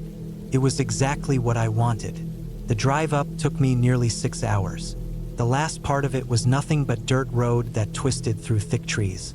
Leaves had turned deep red and orange, and they fell constantly onto the road like confetti. I kept the windows up because the cold air cut sharp even during the day. I remember thinking how peaceful it all looked. Sunlight pushing through branches, no other cars in sight, not even a mailbox. By the time I reached the clearing where the cabin sat, it was already late afternoon. The place was smaller than I imagined, but clean and sturdy, with siding, tin roof, a stone chimney. There was a little shed about 20 feet off to the side, half hidden behind trees, and a narrow path that led down toward the sound of running water. Inside, the cabin was simple. A twin bed, a small wooden table, a chair, and a cast iron stove. No power, but there were a few lanterns hanging on hooks, a pile of chopped wood, and a hand pump for water at the sink. I had brought enough supplies to last me through the weekend. Canned food, a camp stove, flashlight, spare batteries, matches, and a first aid kit. I wasn't trying to rough it, but I wanted quiet, and this place had it. After unpacking and settling in, I lit a lantern, cracked open a beer, and just sat on the steps outside, listening to nothing but trees rustling and the occasional snap of twigs from animals I couldn't see. That first night passed quietly. I slept well, bundled in layers with the fire keeping the room just warm enough. In the morning, I made instant coffee and walked around the property. The path led to a small creek with cold, clear water. I sat on a rock and watched it move around fallen branches. There was no sign of other people anywhere, not even trash or boot prints. It was one of the few times in my adult life I felt truly alone in a good way. Later that day, I decided to check out the shed. It had an old padlock, but the key had been left on a hook inside the cabin. The door creaked loudly when I pulled it open. Inside were the usual tools: an axe, handsaw, some rusty garden tools, a gas can, and what looked like a stack of old wooden crates pushed against the back wall. Nothing unusual. The air smelled like old wood and gasoline. I didn't spend long in there. That evening, I made a small fire outside and sat under the stars. There were so many stars. Without city lights, they looked like they were doubled in number. I ate a cold can of beans and sat quietly, watching the fire until it burned down. I felt content. That was probably the last moment I truly felt that way. It started with sounds, very faint at first. On the second night, as I was lying in bed, I heard what I thought was a branch snapping outside. Nothing unusual in the woods, so I ignored it. But then I heard it again. Not just a snap, but a deliberate crunch, like someone stepping on leaves. I sat up, turned off the lantern, and listened. For a while, it was completely quiet. Maybe it was a deer or a raccoon. Still, I couldn't shake the feeling that it sounded too heavy, too slow for an animal. I waited maybe 20 minutes, heart beating faster than I wanted to admit. Then it stopped. Whatever it was, I didn't hear it again that night. The next day, I tried to brush it off. Animals live in the woods. That's their home, not mine. I spent the day chopping some wood, exploring a bit further up the creek, and reading a book I'd brought. But I kept looking over my shoulder more than before. That night, I made sure everything was locked up tight. I checked the shed, closed the latch on the cabin door, and even wedged a chair under the knob. I lay in bed fully clothed with my flashlight on the pillow beside me. And again, I heard it. This time, closer. Definitely footsteps, slow and spaced out, circling the cabin. I didn't move, just listened. They would stop for a long time, then start again like whoever or whatever it was standing still, waiting. At one point, they got so close I could hear leaves being pushed aside, almost like someone brushing against the wall of the cabin itself. I didn't sleep at all that night. When daylight came, I stepped outside cautiously, holding the axe I'd taken from the shed. There were faint marks in the ground, flattened patches of leaves, a few scuffed spots in the dirt, but nothing clear enough to say for sure what it was. Could have been my own tracks. I walked the perimeter of the cabin, then out toward the trees. I didn't see anyone, but the feeling that I was being watched had burrowed deep into my skin. I considered leaving that day. I had enough gas in the car, and my nerves were fried. But some dumb, stubborn part of me didn't want to feel like I had been chased away by nothing. Maybe I was just being paranoid. Maybe it really was an animal and I was letting my imagination run wild. So I stayed, but I didn't relax. I kept the axe with me, stayed close to the cabin, and hardly touched the food I'd brought. Everything felt wrong. That night, I barely kept the fire going. I was too focused on the woods, flashlight in hand, scanning the trees over and over. I thought maybe I could scare off whatever it was just by showing I was alert. But just after midnight, something happened that pushed everything too far. There was a sound behind the shed, a solid thump, not a twig or a footstep.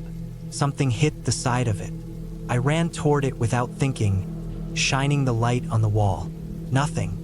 Then I swung the beam around and caught a figure in the corner of the light, just a flash of a person, half hidden behind the trees. It was so quick, I almost convinced myself I hadn't seen it, but the shape was clear, upright, human-sized, moving fast. I yelled, even though I knew it was pointless. There was no answer, and they were gone. I didn't go back inside the cabin. I locked the door, sure, but I sat on the floor with my back to the wall, axe in my hands, flashlight off. I didn't want to give away my position. Every sound from the woods sounded like footsteps now. Every breeze that moved the trees made my muscles tense. It was a long, endless night, and when the sun finally came up, I was shaking from exhaustion and cold. I decided to leave immediately. I packed everything in less than 10 minutes, dumped what I didn't need in the trash barrel behind the cabin, and jumped in the car. But as I drove back down the dirt road, something made me stop. About a quarter mile from the cabin, I spotted something odd on the side of the road. A piece of red fabric, torn and tangled in a branch. I got out, heart pounding, and found that it was part of a flannel shirt, just hanging there, like someone brushed past it in a hurry. Not mine. I looked around, but there was no one. I got back in the car and didn't stop until I hit the main road hours later. Back in the city, everything felt loud again, but now it was a kind of comfort. I was surrounded by people, by noise, by light. I kept thinking about what I'd seen, the footsteps, the figure, the shirt. I hadn't imagined all of it. Someone had been out there, maybe watching me, maybe waiting for me to fall asleep, maybe just messing with me, but it was real.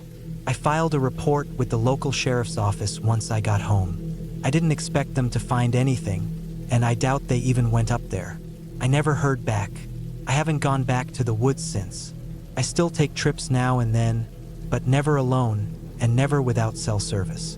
I got rid of the axe too. I don't like the way it made me feel, sitting there with it in the dark, listening for someone who never came inside. What scares me most isn't what happened, though. It's what didn't.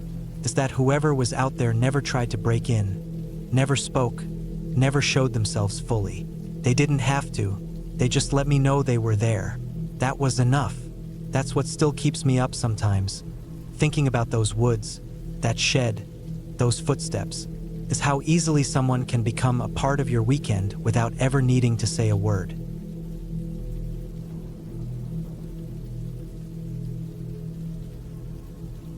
I was 32 the summer I decided to take a week off from work and stay in a cabin outside Missoula, Montana. It was 2022, and I was burnt out from a string of back-to-back projects and needed to be somewhere without phone service or noise. I found a listing on a website that offered quiet, secluded places. The description said it was an off-grid cabin, 3 miles from the nearest paved road, surrounded by forest. The photos showed a basic wooden structure, small porch, propane stove, wood-burning heater, a table and a bed. No Wi-Fi, no plumbing. It was exactly what I wanted. I drove up in a rented Jeep on a Sunday morning. The directions were printed since I wasn't expecting signal once I got close. After turning off the highway, I followed a gravel road for nearly 20 minutes, then onto a rougher trail that twisted through pine trees and climbed in elevation. I had to go slow because of the deep ruts and rocks. It was past noon when I finally saw the cabin through the trees, sitting in a small clearing about 50 yards wide. The roof was steep and covered in dark metal sheets. A thin chimney stuck out of the top. There was a stack of wood against the sidewall and a blue barrel by the porch for collecting rainwater. It was quiet, the kind of silence that lets you hear your own breathing. The air smelled like pine and warm dirt. There were flies buzzing around the trees, but it wasn't too bad. I got out and stretched, then opened up the cabin. It was unlocked, just like the owner had said it would be. The inside was smaller than it looked in pictures, but clean. A small bed against one wall, a table and chair in the center, a stove in the corner, and some basic shelves with canned goods and matches. A cooler sat beside the door. No free. No lights except for a couple of battery-powered lanterns. I unpacked slowly, letting myself settle in. I brought enough food to last a week, mostly dry stuff and some fresh vegetables. There was a small outhouse maybe 50 feet into the trees, downhill from the cabin. The path to it was overgrown but still visible. That first night, I stayed up late on the porch, watching the sky turn dark. I had a fire going in the small fire pit a few steps from the cabin. I remember how quiet it was. I could hear the tiniest sounds, the wind shifting through leaves, a squirrel running across the roof, branches creaking somewhere out of sight. I fell asleep with the window cracked, the cool night air slowly drifting in. The first few days were peaceful. I went on short hikes during the day, following animal trails through the forest. I found an old logging road that led to a dry creek bed. I took photos of mushrooms, twisted roots, and the light breaking through the trees. I read in the afternoons and wrote in my notebook at night. By the third day, I stopped checking the time. My mind finally slowed down. It was on the fourth morning that I noticed something small and strange. When I went out to the rain barrel to wash my hands, I saw fresh scuff marks in the dirt around the porch. At first, I thought it was from me, but the shape looked different. The prints were longer and narrower than my boots, and there were two of them. They went toward the trees near the outhouse and disappeared into the undergrowth. I didn't think too much about it. Maybe it was a hunter or a local who wandered too close. That afternoon, I hiked west, trying to reach a rocky outcrop I had seen from the clearing. It took longer than expected, and I ended up turning back earlier than I wanted. By the time I got back to the cabin, the sun was already dipping below the trees. I was tired and didn't notice anything off at first.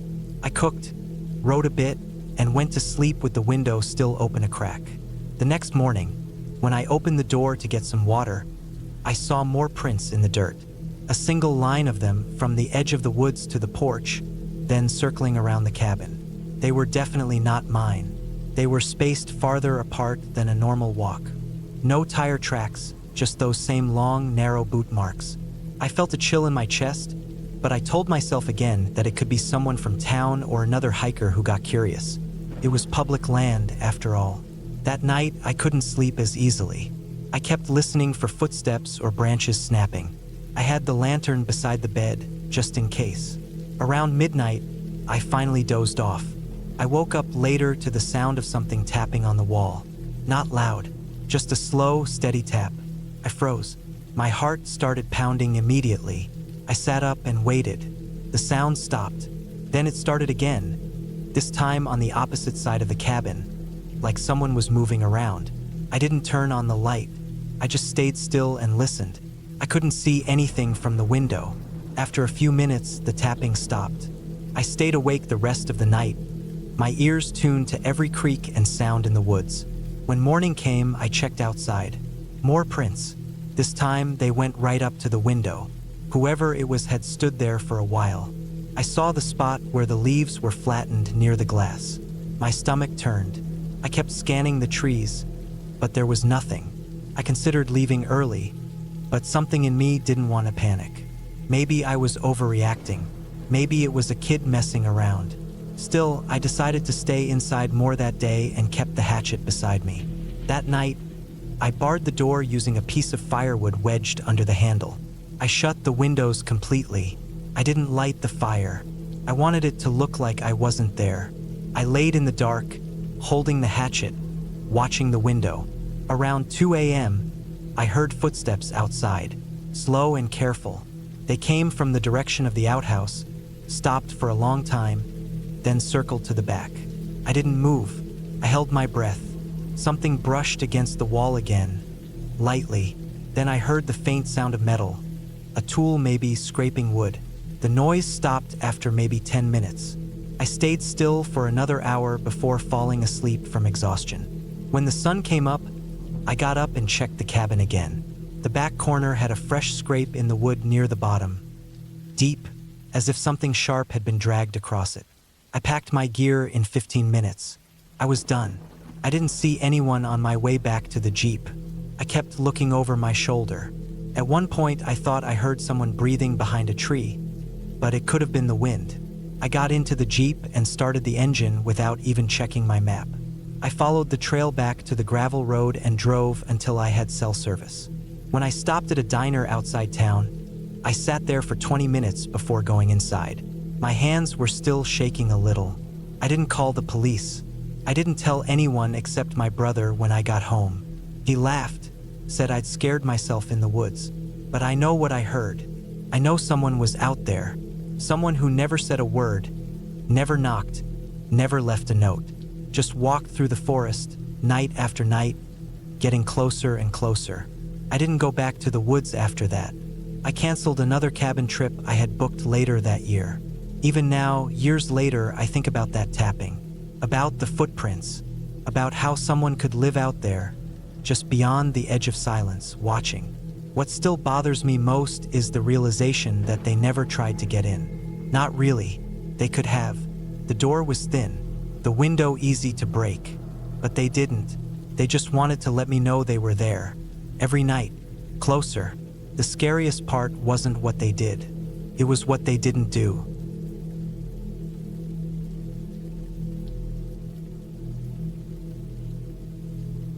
The evening was closing in, and the dense forest around the cabin seemed to be swallowing the light.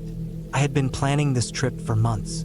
A weekend getaway in a secluded cabin in the middle of nowhere was exactly what I needed.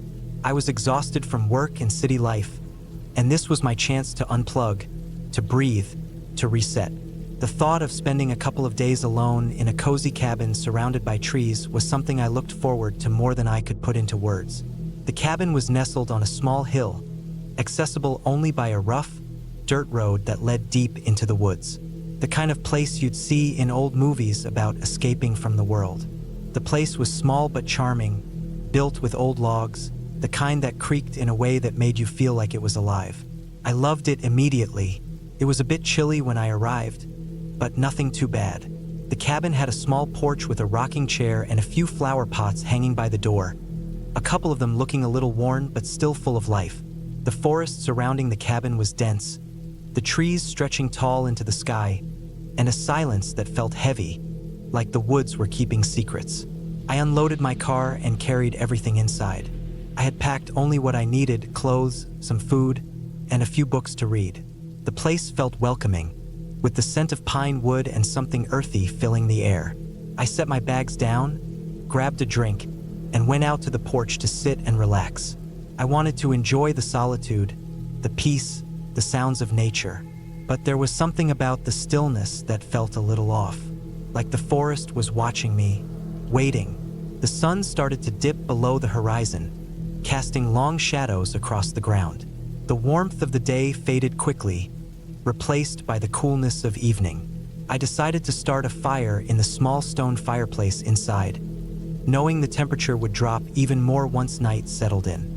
The cabin had a small wood stove that crackled as I placed logs inside, and I watched the flames dance for a while, mesmerized by the flickering light. It wasn't long before the wind picked up. It wasn't a loud, stormy wind, but it carried a sort of whisper, like the trees were talking to each other. It seemed to rustle in a way that I had never heard before. It felt almost deliberate, as if the forest itself was trying to communicate. Maybe it was just my mind playing tricks on me, but the thought didn't sit well. It was probably nothing, just the normal sounds of being surrounded by trees. I tried to shake it off, but I couldn't fully ignore the unease creeping into my chest. That night, I ate a simple dinner, read for a bit, and then went to bed. The cabin was cozy, and the bed was warm and inviting. The only sound in the night was the wind outside, gently pushing against the cabin's walls. It was peaceful, too peaceful if I'm being honest. As I lay there, drifting in and out of sleep, I heard something. At first, it was just a slight rustle, like someone moving in the leaves. But then it was louder, more distinct. It wasn't the wind. It was footsteps, soft, careful steps like someone walking around the cabin. I froze, my heart pounding. I tried to tell myself it was just an animal, maybe a deer or something, but the sound was too deliberate, too human. I waited for what felt like an eternity, listening. The footsteps stopped, and everything fell silent again. I didn't move, didn't dare to breathe too loudly. I lay there, tense, my mind racing. Was someone out there? Maybe it was just a neighbor or someone passing through, though the thought seemed ridiculous. The nearest person lived miles away, and I hadn't seen another soul since I arrived. I waited a little longer, the silence pressing down on me like a weight. Then I heard it again, the soft crunch of footsteps on the dirt outside the cabin. But this time, there was something else, something I couldn't explain. It felt like the steps were getting closer. My mind screamed at me to do something, but I stayed perfectly still, afraid that any movement would give me away. The footsteps circled the cabin, moving around the perimeter, as though someone was inspecting it. My breath quickened, and I finally found the courage to grab my phone from the nightstand. My hands were shaking as I unlocked it.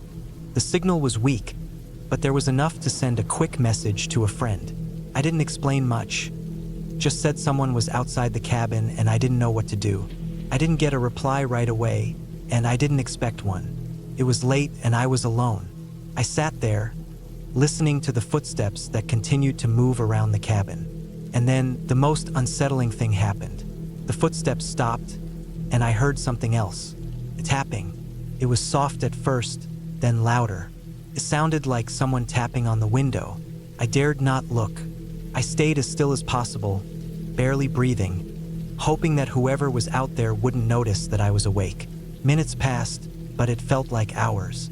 The tapping continued, and then came the worst sound of all, the unmistakable sound of someone trying the door. It rattled a bit, as if someone was testing whether it was locked. The door was secure, but the mere thought of someone trying to get in made my stomach drop. I waited, frozen, trying to make as little noise as possible. I couldn't call the police. There was no signal, and even if there was, it would take too long for anyone to get here. I was on my own. The night stretched on, and eventually the noises stopped. The footsteps, the tapping, the door rattling. It all ceased.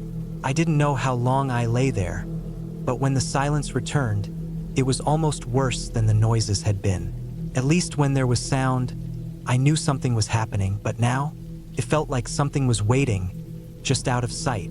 I didn't sleep that night, couldn't. Every creak of the cabin, every shift in the wind, made me jump. I kept my eyes on the door, my mind racing, trying to figure out what to do. Should I leave? But I didn't know what was out there, and the thought of venturing into the woods in the dark was terrifying. I stayed in the cabin, gripping my phone tightly, feeling trapped and helpless. By morning, the light was finally breaking through the trees. I couldn't remember the last time I'd been so relieved to see the sun. I carefully checked the cabin for any signs of forced entry, but everything was as it should be. The door was still locked, and there were no marks on the windows or the walls. But my gut told me something had been out there, something that wanted to get inside. I didn't stick around long after that. I packed up my things, and after a quick breakfast, I left the cabin, driving back down the dirt road as fast as I could. I didn't care about the speed bumps or the potholes. I just wanted to get away. The woods, the cabin, it all felt wrong now. As I drove, I kept looking over my shoulder, half expecting to see someone in my rearview mirror. But there was nothing, just trees and then, eventually, the open road. I didn't feel safe, not until I reached the nearest town, where people were around, and the feeling of being watched began to fade. I never went back to that cabin. I don't know who or what was out there that night, but I don't need to know. Sometimes, things are better left unknown. I've learned to appreciate the quiet, but I've also learned that not all silence is peaceful. Some silences are warnings, and I'll never forget the night I learned that.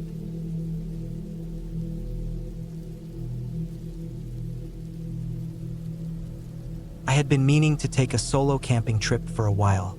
I'd always gone with someone, either a friend or my brother, but this time, I wanted to try it alone. I had read online that solo camping helps you reset your mind, feel more connected with nature, and test your survival skills a bit. That all sounded good to me. I worked long hours at my job in IT, and my mind was constantly crowded with problems that didn't feel like they really mattered. I needed a break. I picked a remote spot in Central Oregon that wasn't too far from where I lived in Portland. It was called Bitter Creek Forest, and it was deep enough in that you wouldn't see many people, especially during the off-season. It was early October, right before the cold really started to bite. I planned for 2 nights. I checked the weather, packed everything carefully: tent, tarp, food, cooking gear, water filter, knife, fire starter, extra batteries, bear spray. I even brought a book and a small solar charger for my phone. I made a checklist and went over it twice. The drive took about 3 hours. The last hour was a slow, winding road up through thick woods. I lost cell signal about halfway through. By the time I got to the parking area, it was around 2 in the afternoon. There was only one other car parked there. That comforted me a little. It meant someone else was probably out there, maybe not too far off. I slung my pack over my shoulders and started the hike in. The trail was well maintained, and the air was cool but not too cold. Leaves crunched under my boots, and the wind moved through the tall pine trees with a soft rushing sound. I hiked for about an hour and a half before I found a good spot. It was flat and open enough for my tent, but still surrounded by trees on 3 sides. About 30 feet away was a small creek with clear running water. I could filter drinking water from it. I checked around for animal tracks, droppings, or anything that might suggest a bad idea. Nothing looked concerning. I set up my tent, laid out the tarp, arranged my cooking area away from where I'd be sleeping, and gathered some dry wood. I even made a small ring of stones for the fire pit. I cooked some rice and beans for dinner over the small stove and watched the sky turn orange behind the trees. It was peaceful, quiet in a way I wasn't used to anymore. No cars, no people, no humming electronics. Just wind, leaves, and the sound of the creek. When it got dark, it got really dark. I had a headlamp, but even that felt weak in the thick woods. I kept the fire going a little longer, then doused it carefully and crawled into my tent. I laid there, listening to the night sounds, the crackling of branches, distant rustles, maybe animals moving through the brush, but nothing that alarmed me. I was used to this from other camping trips. The first night passed without anything weird.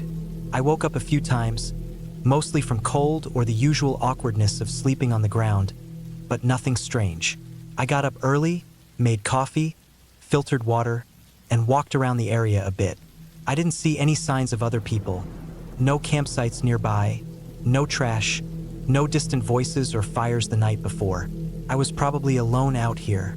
I spent most of the day walking some of the trails. I went maybe 3 or 4 miles out and looped back, just enjoying being disconnected from everything. When I returned to camp around mid-afternoon, I noticed something odd. My cooking pot had moved. I had left it near the fire pit, upside down and clean. Now it was about 5 feet away, lying on its side. At first, I figured it might have rolled, but the ground was flat. No slope, no wind. It didn't make sense, but I brushed it off. Maybe I kicked it earlier without noticing. Still, I made a mental note. I cooked a simple dinner again, cleaned up, and settled in for the second night. This time, I felt more aware. I listened more closely to the sounds outside the tent. I was more alert. There's something about being alone in the woods on the second night. The novelty wears off a bit, and your mind starts to wander into uncomfortable places. Around 1 or 2 in the morning, I woke up to a sound, a snapping twig. Not just once, repeated cracks like footsteps. I froze. I was lying on my back in my sleeping bag, barely breathing. I turned off my headlamp. The sound moved, slow, like someone or something was circling. It wasn't an animal scurrying or foraging. It was steady, deliberate. Step, pause. Step, pause. I reached slowly for my bear spray and my knife. I didn't unzip the tent. I didn't want to make noise. I just laid there, waiting, breathing quietly. The sound stopped for a while. Then I heard another soft crack. Closer this time, maybe 20 feet away. I didn't sleep the rest of that night. I laid there, completely still, gripping the spray, waiting for something to happen. Nothing did. Eventually, the sky lightened. Birds started chirping. I got up stiff and tired, unzipped the tent, and looked around. Nothing. No tracks. No sign of anyone. But when I looked at my cooking area, the pot was gone. Completely gone. I searched for it, thinking maybe an animal dragged it off. I found it 15 feet away in the bushes, upside down like someone placed it there. That rattled me. I told myself it could have been a raccoon or even a bear, but bears would leave messes. They don't carefully move objects. I sat there with my coffee, thinking. I had 1 night left, but now I wasn't sure I wanted to stay. I hated the idea of backing out early, but something felt wrong. I made the decision to stay, but I took precautions. I packed everything into my backpack and left it by the tent. If I had to leave quickly, I didn't want to waste time gathering things. I kept the bear spray in my sleeping bag with me, the knife within reach. I built a small perimeter of rocks and sticks around my tent, just enough to make noise if someone or something approached. That night, I didn't light a fire. I didn't want to give away my position. I sat in the tent for a long time before lying down. I felt on edge the entire time, like something was just out of sight, waiting. Around midnight, I started hearing noises again. This time, it wasn't just footsteps. I heard a thud, like something heavy being dropped. Then I heard a dragging sound. It wasn't constant. It would start, stop, start again. At one point, something hit the tent, lightly like a stick being tapped against it. I jerked upright, heart pounding, holding the spray. I stayed like that for hours. The sounds would go away for a bit, then return, as if someone was deliberately trying to keep me awake. I didn't sleep at all. When the sun finally came up, I burst out of the tent and looked around. The rocks and sticks I had placed around the tent had been moved. Some were gone. One of the sticks had been propped upright, pushed into the ground like a marker. That's when I knew this wasn't an animal. Someone was out here. Someone who knew where I was. Someone who had been watching, playing games. I didn't eat. I didn't even boil water. I packed up my tent as fast as I could, threw everything into my backpack, and started hiking out. I didn't stop to rest. I checked behind me constantly. I tried to move fast but quiet. Every sound made me jump.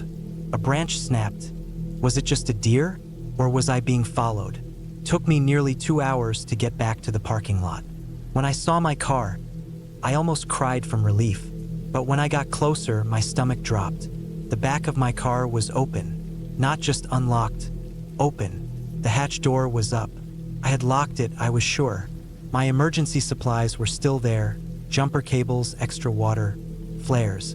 Nothing seemed stolen, but someone had definitely opened it. I checked the inside carefully. Nothing planted, nothing missing. I slammed the hatch shut, jumped into the driver's seat, locked the doors, and drove. I didn't look back. When I got back to Portland, I filed a report with the local ranger station. They didn't seem too surprised. One of the officers said that sometimes people squat out there, or loners get a little weird. They didn't offer much help. They said they'd send someone out to check the area, but I doubt they ever did. I didn't go camping again for a long time after that. And when I finally did, it was with friends in well-trafficked campgrounds with other people nearby. I still think about it. The footsteps, the missing pot, the tapping on the tent, the stick pushed into the ground like a warning. I try to tell myself it was just a crazy drifter or someone messing around, but deep down, I know they were watching me. From the moment I set up camp, someone knew I was there. They didn't take anything. They didn't attack. They didn't speak. They just made sure I knew I wasn't alone. That's what stayed with me. The idea that someone was out there, just a few feet beyond the trees, completely silent, watching me sleep, watching me eat, waiting for nightfall. I don't think I'll ever camp alone again.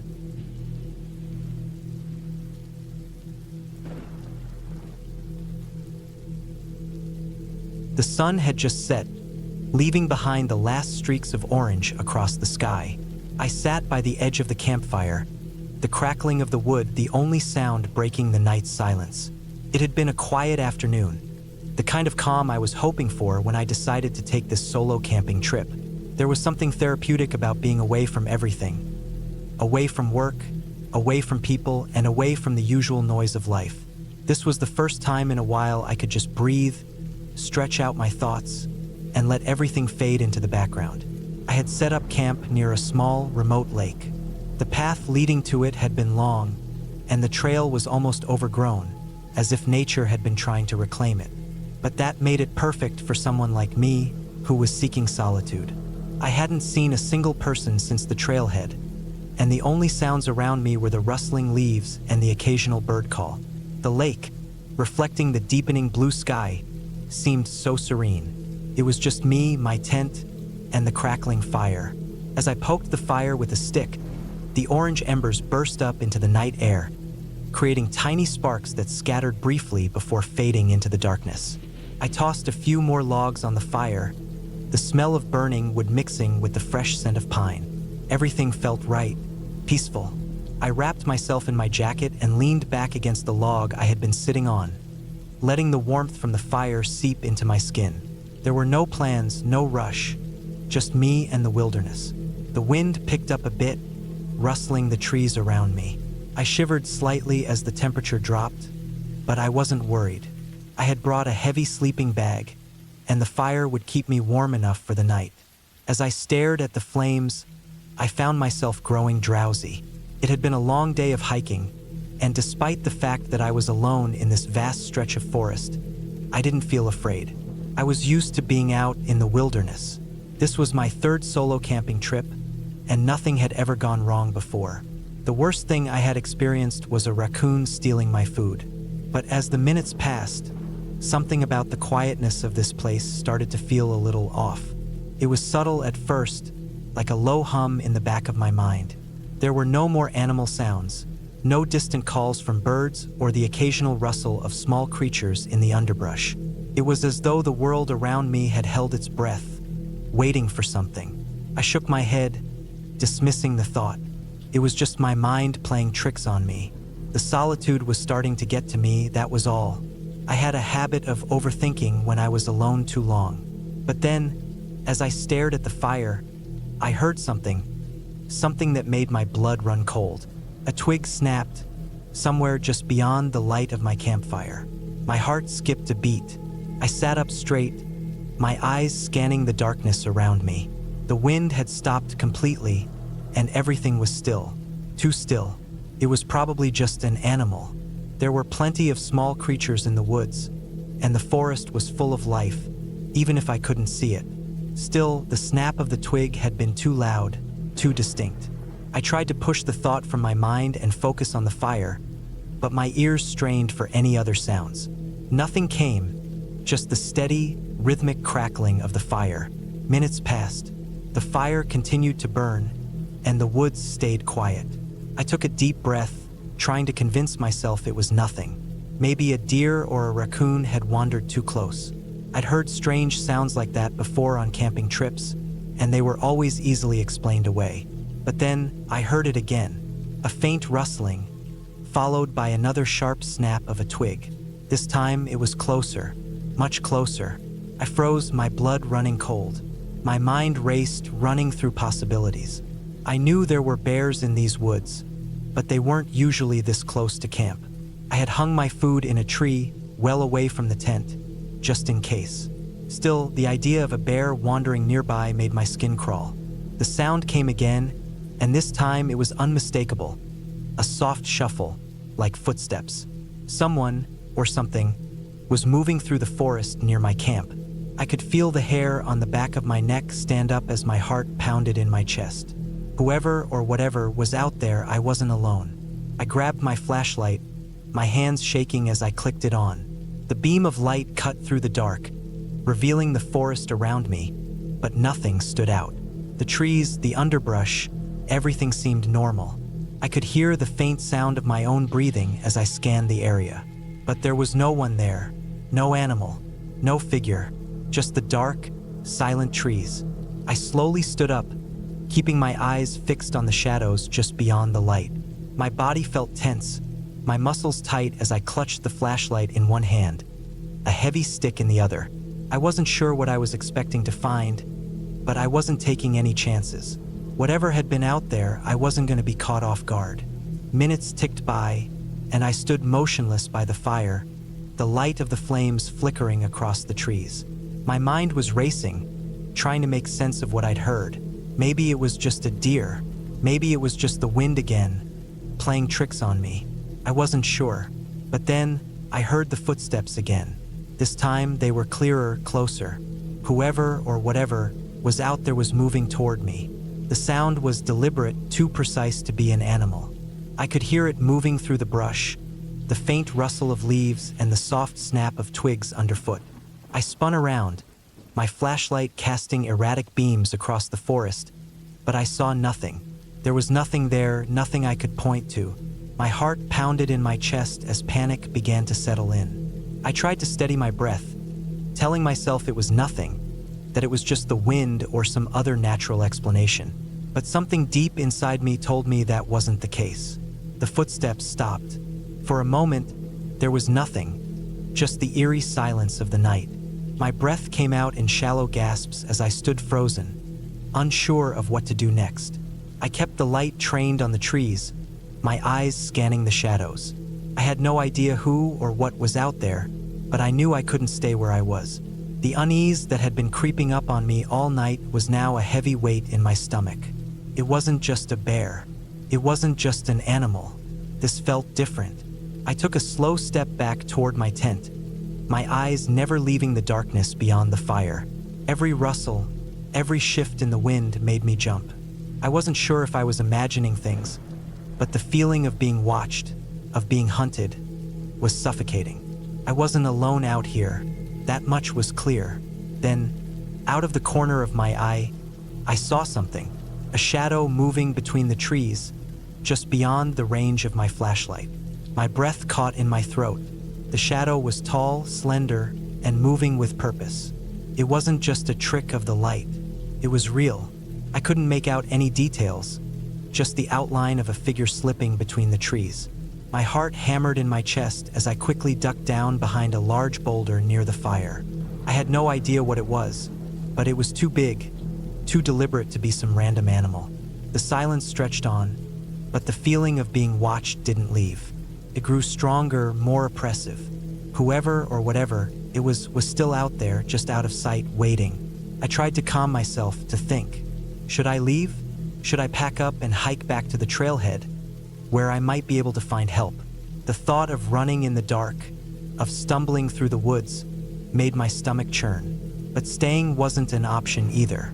I didn't know what I was dealing with, but I wasn't going to wait around to find out. I grabbed my things, my backpack, my sleeping bag, and shoved them into the tent. I didn't bother folding anything properly. I just needed to move. But as I hurriedly packed up, the footsteps returned. Slow, deliberate, moving toward me. I froze. My body was on alert.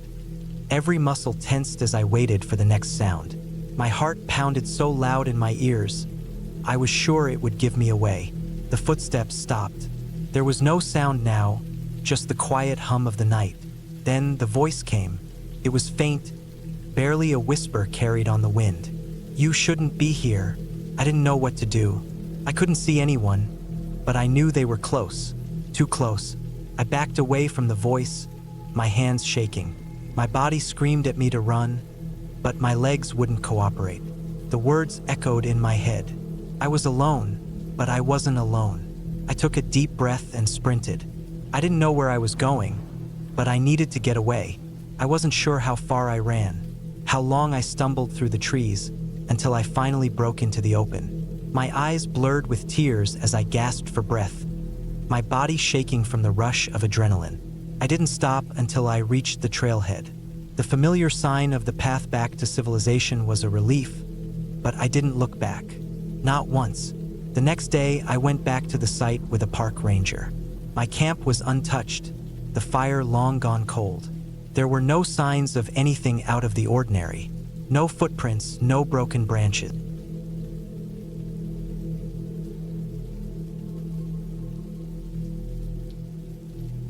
It was the last week of September when I took time off from work and decided to go on a solo camping trip in the northern woods of Michigan. I had been stressed out for months, just working long days at the warehouse, dealing with people, traffic, noise, everything piling up on me. I didn't want to go somewhere touristy or flashy. I wanted to go somewhere quiet and isolated, where I could hear myself breathe, maybe fish a little, sit by the fire, and just reset my brain. I picked a spot I found online, a remote lake near the Upper Peninsula, barely marked on any map, surrounded by thick forest and only accessible by an old logging trail. The few reviews I found talked about how peaceful it was and how you were unlikely to see anyone else for days. That was exactly what I wanted. I packed my gear the night before: tent, sleeping bag, food for 4 days, fishing rod, a cooler, fire starter, a few knives, a small hatchet, 2 flashlights, extra batteries, and my old .22 rifle. I never really expected to use it, but I always brought it just in case I ran into a bear or something. The weather was supposed to be clear, maybe a little chilly at night, but nothing too harsh. I left early that morning, got coffee at a gas station on the way, and drove 5 hours north. The further I got, the fewer cars I saw. Eventually, I turned onto a dirt road, and after about 30 minutes of slow, bumpy driving, I reached the trailhead. The parking area was just a flat patch of dirt with enough space for maybe 2 cars. There weren't any other vehicles there. I parked, double-checked my pack, locked the truck, and started hiking. The trail was overgrown in places and barely visible in others. It wound through thick woods for about 3 miles until I reached the lake. It was just as beautiful as I'd imagined. The water was still and black, surrounded by tall pines and birch trees. No signs of people, no sound but the breeze and birds. I set up my tent near the edge of the lake, where the ground was flat and covered in pine needles. I had a good view of the water and enough distance from the trees to be safe from falling branches. After setting everything up, I gathered wood and built a fire pit with stones. I cooked some sausages over the flames and ate as the sun dipped behind the trees, turning the lake orange. That night, I slept harder than I had in months. Just the sound of leaves and crickets outside, the cold air pressing against the sides of the tent, and nothing else. The next 2 days were the same kind of peaceful. I spent my time walking around the lake, fishing, reading, and just sitting still. I didn't bring my phone except for emergencies, and I left it off most of the time. I saw deer once, drinking at the far side of the lake, and watched a bald eagle skim across the water. It was the kind of silence that makes you realize how noisy your life usually is. On the 3rd night, something felt a little off. I had gone to sleep like usual, after eating and tending the fire until it burned down to coals. I remember waking up in the middle of the night, not suddenly, just kind of slowly becoming aware that I was awake. There wasn't any sound, not even the usual rustling or insects. I thought maybe I'd just been dreaming, but I had that odd feeling you get when your instincts are trying to tell you something. I stayed still for a long time, listening. I didn't hear anything, but I couldn't shake the feeling that I was being watched. I finally unzipped the tent quietly and stuck my head out. The moon was bright enough to see the outline of the trees, and the lake was smooth like glass. I waited, staring at the woods, trying to pick out any movement, but everything looked still. I figured it was just my imagination and went back inside, but I left my boots near the zipper in case I needed to get out quickly. It took me a while to fall back asleep. The next morning, I stepped outside and immediately noticed something strange. There were small marks in the dirt near the fire pit. At first, I thought they might be animal tracks, maybe raccoons or something, but they didn't look quite right. They were shallow, narrow, and came in from the woods. They stopped about 10 feet from the tent and then went back the way they came. I crouched down and studied them for a while, trying to figure out what made them. The shape wasn't right for deer or coyotes, and they were too far apart for smaller animals. They looked almost like the indentations of shoes, but not deep enough to be from someone walking normally. I brushed it off. Maybe it was an animal I wasn't familiar with. Maybe the ground was just soft in places and made weird shapes. I kept telling myself not to let my imagination get carried away. Still, I couldn't get that feeling out of my head, that sense of being watched. That day, I went for a longer hike, trying to shake off the unease. I circled the lake, taking my time, looking for signs of other people or anything unusual. The woods were quiet again, too quiet. I didn't even see any birds, which felt strange. Normally, you'd hear at least the occasional woodpecker or squirrel. It was like everything had packed up and left. I got back to camp around 5 p.m. and rebuilt the fire. I kept looking over my shoulder, feeling jumpy. I tried to read, but I couldn't focus. I cooked some food and ate fast, and by the time the sun went down, I was already on edge. I made sure everything was locked up in the bear canister and pulled into the tent early. I lay there in my sleeping bag, flashlight in my hand, rifle next to me, just staring at the ceiling of the tent. Around midnight, I heard it. A single footstep outside. Just one. The kind of sound someone makes when they step on a branch and break it under their weight. Not a crash, not a bunch of movement, just one deliberate, quiet snap. I didn't move. My heart started racing, and my ears strained to pick up any follow-up noise. But there was nothing. 5 minutes passed. 10.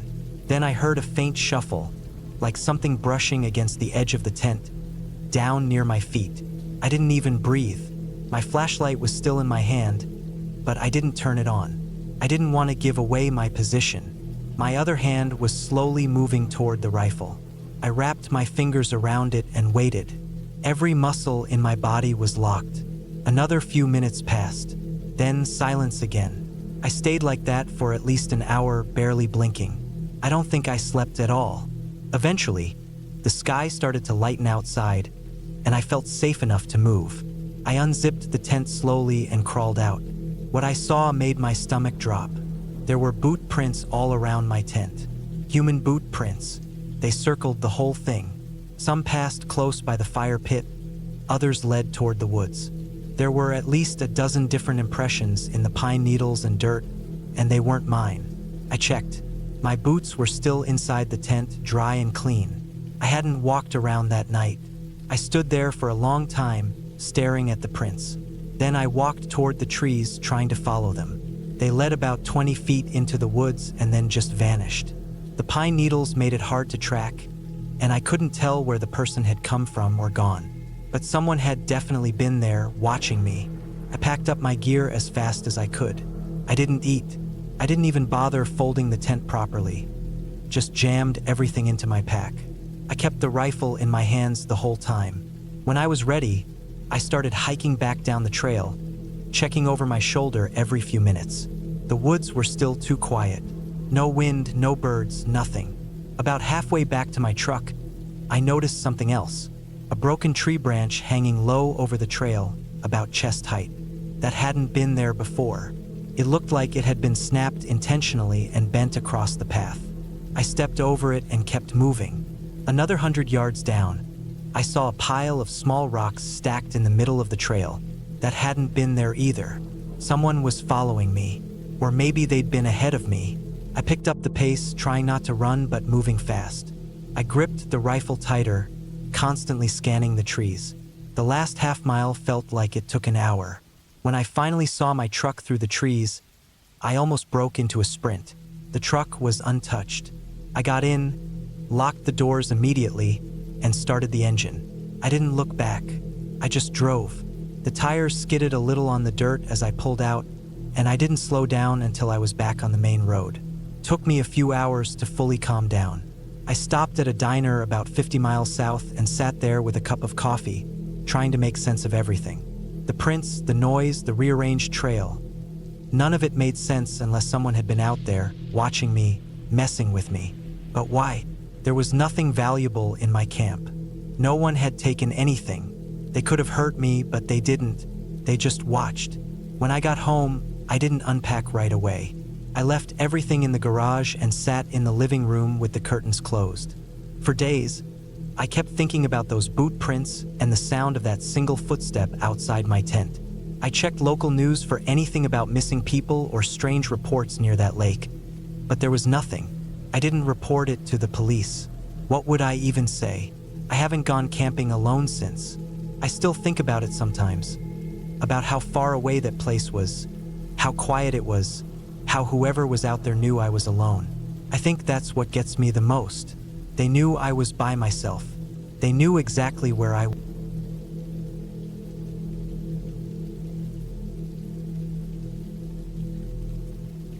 I've been camping solo for years.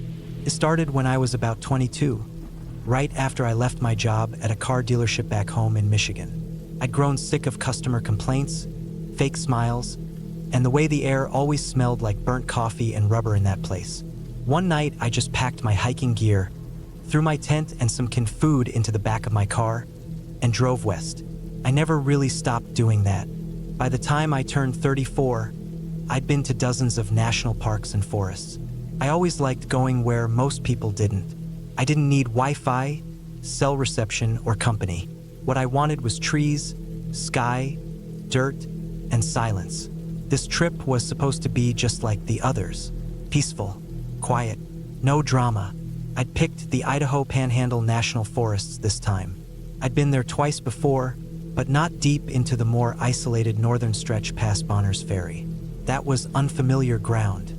I'd found an old trail on a blog by some backpacker from 2015. He said it was barely used, maybe 12 miles long, with an old Forest Service road you could reach with a 4WD. No recent info on it. That was part of the appeal. I left early on a Thursday morning in mid-September, hoping to avoid hunters. It had just started getting chilly at night, but not freezing yet. Perfect camping weather. I parked my truck in a gravel pull-off off the old Forest Road 287, about 2 hours off the main highway. There wasn't a single other vehicle in sight. I locked up, threw my pack on, and started hiking. The trail was barely visible. It looked more like animal paths had crisscrossed it than anything people made. I had my Garmin GPS and a laminated map I'd printed out. I also carried a SIG P365 pistol on my right hip, more for animals than anything else. I wasn't paranoid, just cautious. By mid-afternoon, I was deep in the woods. Tall pines surrounded me, and the forest floor was soft with years of dead needles. There was a thick quietness. No planes overhead, no wind, just birds now and then. I set up camp on a flat area near a ridge that dropped down into a gully. I found a nice flat patch for my tent and cooked some beef stew from a can on my small stove. That night, I sat against a log, sipping coffee from my thermos, staring at the stars. I remember thinking how lucky I was to be away from everything. No noise, no emails, no people. I went to bed around 10, but I didn't sleep well. It wasn't anything loud that woke me. It was this odd, rhythmic crunching noise. Not close, maybe 50 or 60 feet out. I figured it was a deer, maybe an elk. I wasn't worried. I kept my pistol within reach and tried to drift off again. It happened again about an hour later. Same kind of noise, leaves, pine needles, steady steps, but never close enough for me to see anything. The next morning, I found nothing near the camp. No tracks, no broken branches, nothing that told me anything had been around. I shrugged it off. It's easy to get paranoid out there alone. Your ears play tricks on you. I hiked another 5 miles that day, deeper into the woods. The trail faded even more. I had to stop often and realign with my GPS.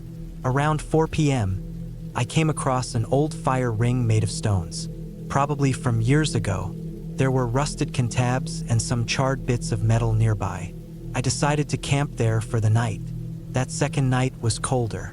I wore my base layers and pulled my hat down over my ears. I got the same uneasy feeling around 2 a.m. That time, it wasn't footsteps, but this faint clicking sound, like two rocks tapping together. Slow, then faster, then nothing. In the morning, I found something that stopped me in my tracks.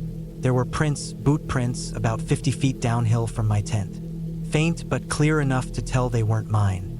They pointed in the direction of my camp. And then away, just one set. My skin prickled. I hadn't seen a soul for 2 days. I looked around for a while, called out once, even though I told myself I wouldn't talk on these trips. No response. I thought maybe someone else had come through. A hunter maybe, but the prints were off the main trail. Why would anyone be that far out and not make any noise? I sat with that thought for a long time before deciding to keep going forward. Maybe I was being watched, or maybe it was just a leftover track from some other backpacker. But something felt wrong. I started checking behind me every 20 minutes, listening, stopping to look for movement. I'd never done that before.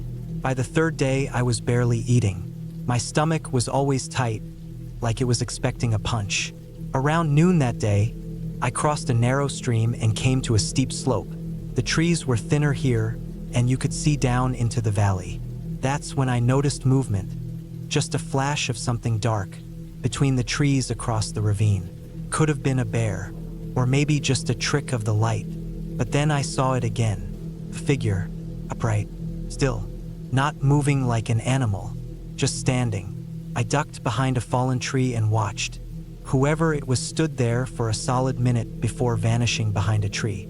I waited another 10 minutes before moving again, heart thudding the whole time. That night, I didn't light a fire. I set up my tent in a thicker cluster of trees and covered the reflective parts with dirt and leaves. I barely slept. Every sound outside made my eyes snap open. At one point, I swear I heard breathing, not mine, outside the tent. Shallow, careful, like someone trying not to make noise. I held my breath for what felt like hours, my hand on my pistol. In the morning, I packed up and started heading back. I didn't care about finishing the loop anymore. My only goal was to get out. Around midday, I reached a stretch where the trail forked off slightly and looped around a ridge. It was slower going, but I took it, hoping to avoid whatever, or whoever, I'd seen earlier. I made good time until I found something that chilled me worse than the cold air ever could. Piece of paper, stuck to a tree with a small twig, white with a single word written in pencil. The handwriting was uneven, scratched, like someone wrote it fast. My legs locked up. I scanned the forest. Nothing moved, no sound, just me and the note. I ripped it down and kept moving. By late afternoon, the trail was starting to look familiar. I was maybe 3 miles from my truck. I kept my pace fast, almost jogging with my heavy pack. Every so often, I'd hear crunching behind me, faint, then gone. I never saw anyone. The sun started dipping low. The temperature dropped fast. I finally saw the bend in the trail where I'd first come in. Relief washed over me like a wave. I just had to reach the truck. But when I got there, the relief vanished. My truck was still there, but something was wrong. The driver's side door was open. I never leave it like that. My chest went tight. I approached slowly, pistol drawn. The inside of the truck was trashed. Glove box open. Gear strewn across the seats. The lockbox where I kept a backup phone and emergency cash had been smashed. Everything inside was gone. The worst part? Whoever did it left something behind. Piece of rope, cut clean, frayed on one end, sitting on the driver's seat like it had been placed there on purpose. I didn't wait. I threw my pack in the back, jumped in, and peeled out of there. I didn't stop until I reached a gas station an hour away. I told the clerk what happened. He just nodded slowly and said, "Yeah, that deep out. You get weirdos sometimes." I called the sheriff. They took a report, told me they'd check it out. I never heard anything back. I didn't sleep for 3 days after that. I kept thinking about the rope, the footsteps, the figure, the note. I still camp, but never alone. Not anymore. I stick to trails I know, and I always tell someone where I'm going. The woods used to feel like freedom. Now they feel like something else, something that watches back.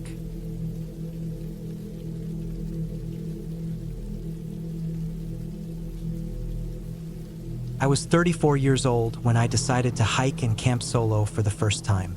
I had done a fair amount of hiking with friends over the years, mostly on marked trails around Vermont and New Hampshire. But solo camping, that was new for me. I'd recently moved to western Wyoming, and one weekend in late September 2022, I finally decided to stop thinking about it and just go.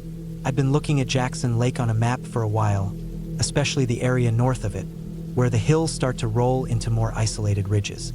I found a less traveled trail that led along the west side of the lake, with several forks that climbed into a remote patch of forest behind a ridge called Fall Creek Butte. Not a lot of people went up there. No campsites, no facilities. That was the draw. The plan was simple. Hike in on Friday morning, set up camp somewhere behind the ridge, stay one night, and hike out Saturday afternoon. I didn't tell too many people, just sent my brother a text with a pin of the general area. I figured cell reception would be weak, so I also wrote down the trail name and left it on the kitchen counter at home. I packed conservatively but thoroughly: tent, sleeping bag, bear spray, food for 2 days, a Jetboil stove, first aid kit, water filter, and extra socks. The forecast was dry and cool. I left just after sunrise Friday and parked at a small gravel turnout by the trailhead. Only one other car was there. The first few hours of hiking went smoothly. The trail was marked but rugged. I saw moose tracks along the edges and heard distant elk bugling, which was pretty surreal. The leaves had just started turning. The higher I climbed, the more orange and red filled the trees. By mid-afternoon, I reached the ridge I had seen on the map, Fall Creek Butte. It wasn't much of a summit, more like a long, uneven hump of rock and soil about 7,500 feet up. Once I was over it, I found a small hollow near a stream to pitch my tent. The water was flowing slow but steady, and the ground was soft but dry. The area felt isolated. No human sounds, no traffic noise, no airplanes, just trees and wind. I set up my tent in a small clearing about 30 yards from the stream. I made sure to hang my food high in a tree, away from the tent. Then I cooked some dehydrated chili and ate while sitting on a rock. The sun dipped behind the trees early. By 7 p.m. it was getting cold. That night was quiet, but I didn't sleep well. Every little sound outside the tent made my body tense. It wasn't fear exactly, just high alert. I heard something rustling near the stream at one point, maybe a deer or raccoon. At one point around 2 a.m., I sat up in my sleeping bag and just listened. Total darkness. Even the moon was low and blocked by trees. Morning brought some relief. I unzipped the tent and felt the cold air rush in. My breath fogged out in front of me. I made some instant coffee and ate a protein bar, then walked a little upstream to refill water. My plan was to explore a nearby rise I'd seen the day before. Looked like a small bluff just west of my camp. I left most of my gear behind and took a small day pack with water, my map, a snack, and my phone. Even though it had no signal, I also carried the bear spray on my hip. The slope up to the bluff was steeper than I expected, and the ground was loose with pine needles and broken twigs. I kept climbing, pulling myself up by tree trunks and roots. When I reached the top, the view was worth it. Through breaks in the trees, I could see Jackson Lake glinting in the distance, and the Tetons far beyond it. I sat for a while, drank some water, and listened. Then I noticed something strange. It was quiet, too quiet. Even for the backcountry, the silence felt unnatural. No birds, no insects, just the wind. That's when I felt something shift in my gut. A pressure like being watched. I told myself I was just being paranoid and started heading back. I took a slightly different path down, thinking it would circle back to the stream. But within 20 minutes, I realized I was off. The slope kept pulling me down farther than I expected, and I wasn't seeing any of the landmarks I recognized. I doubled back but must have angled wrong. My map didn't help much, too zoomed out. I didn't have GPS. I hiked for what felt like an hour trying to reorient, scanning for anything familiar. I finally found the stream again, or so I thought, but something about it felt wrong. It was wider and the bank was more eroded. I followed it anyway, thinking maybe it would eventually lead me to camp. That's when I found the dead elk. It was lying on its side in the shallows, legs twisted unnaturally. The eyes were gone. Its hide had been torn open at the abdomen, ribs exposed. Flies buzzed thick in the air. The thing was fresh, no more than a day old. But what struck me was how clean the wounds were. No drag marks, no scattered fur. It wasn't a bear kill, at least not like the ones I'd seen before. This thing had been opened with precision. I stood there staring for too long. Then I started moving faster. The stream curved and twisted through thicker woods, and the sun had shifted high overhead. I still hadn't found camp. I started shouting, not for help, but just out of frustration. I felt the anxiety bubbling up.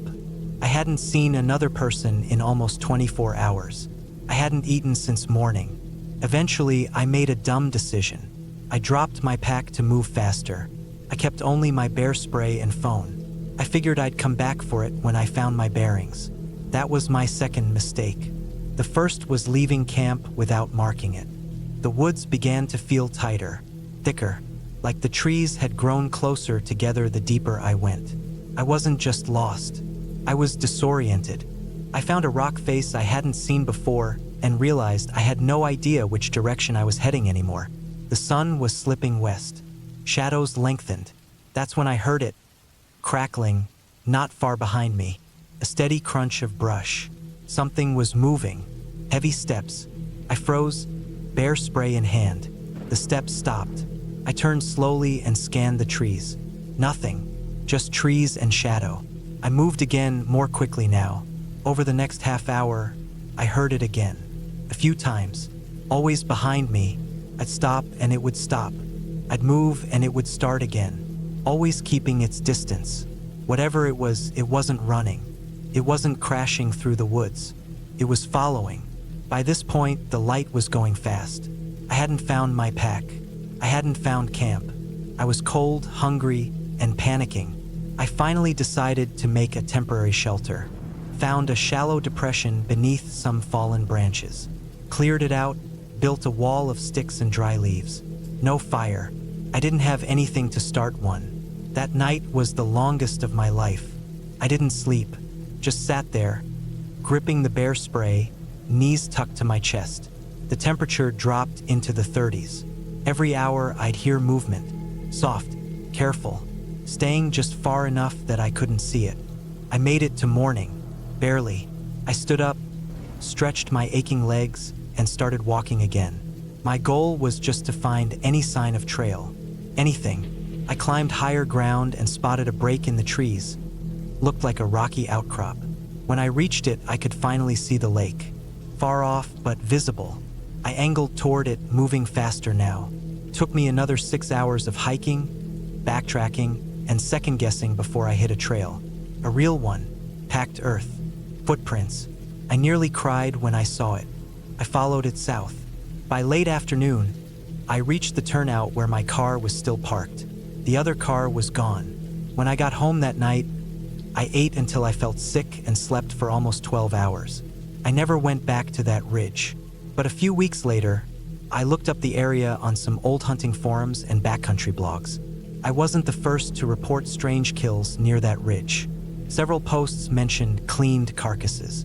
No drag marks. Sometimes deer, sometimes elk. All in the same hollow near Fall Creek Butte. One post from 2016 stuck with me. A hunter claimed he'd seen a man in full camo watching him from the trees. Silent, just standing. He thought it was a ranger until he realized the man wasn't carrying a rifle, just a long blade.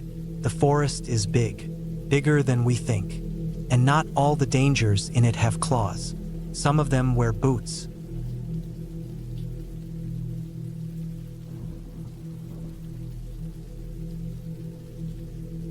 I had been looking forward to this weekend for months. My friends and I had planned a trip to a remote cabin tucked away in the woods for a weekend of peace, relaxation, and a bit of hiking. The idea of being away from the hustle and bustle of daily life felt like the perfect way to recharge.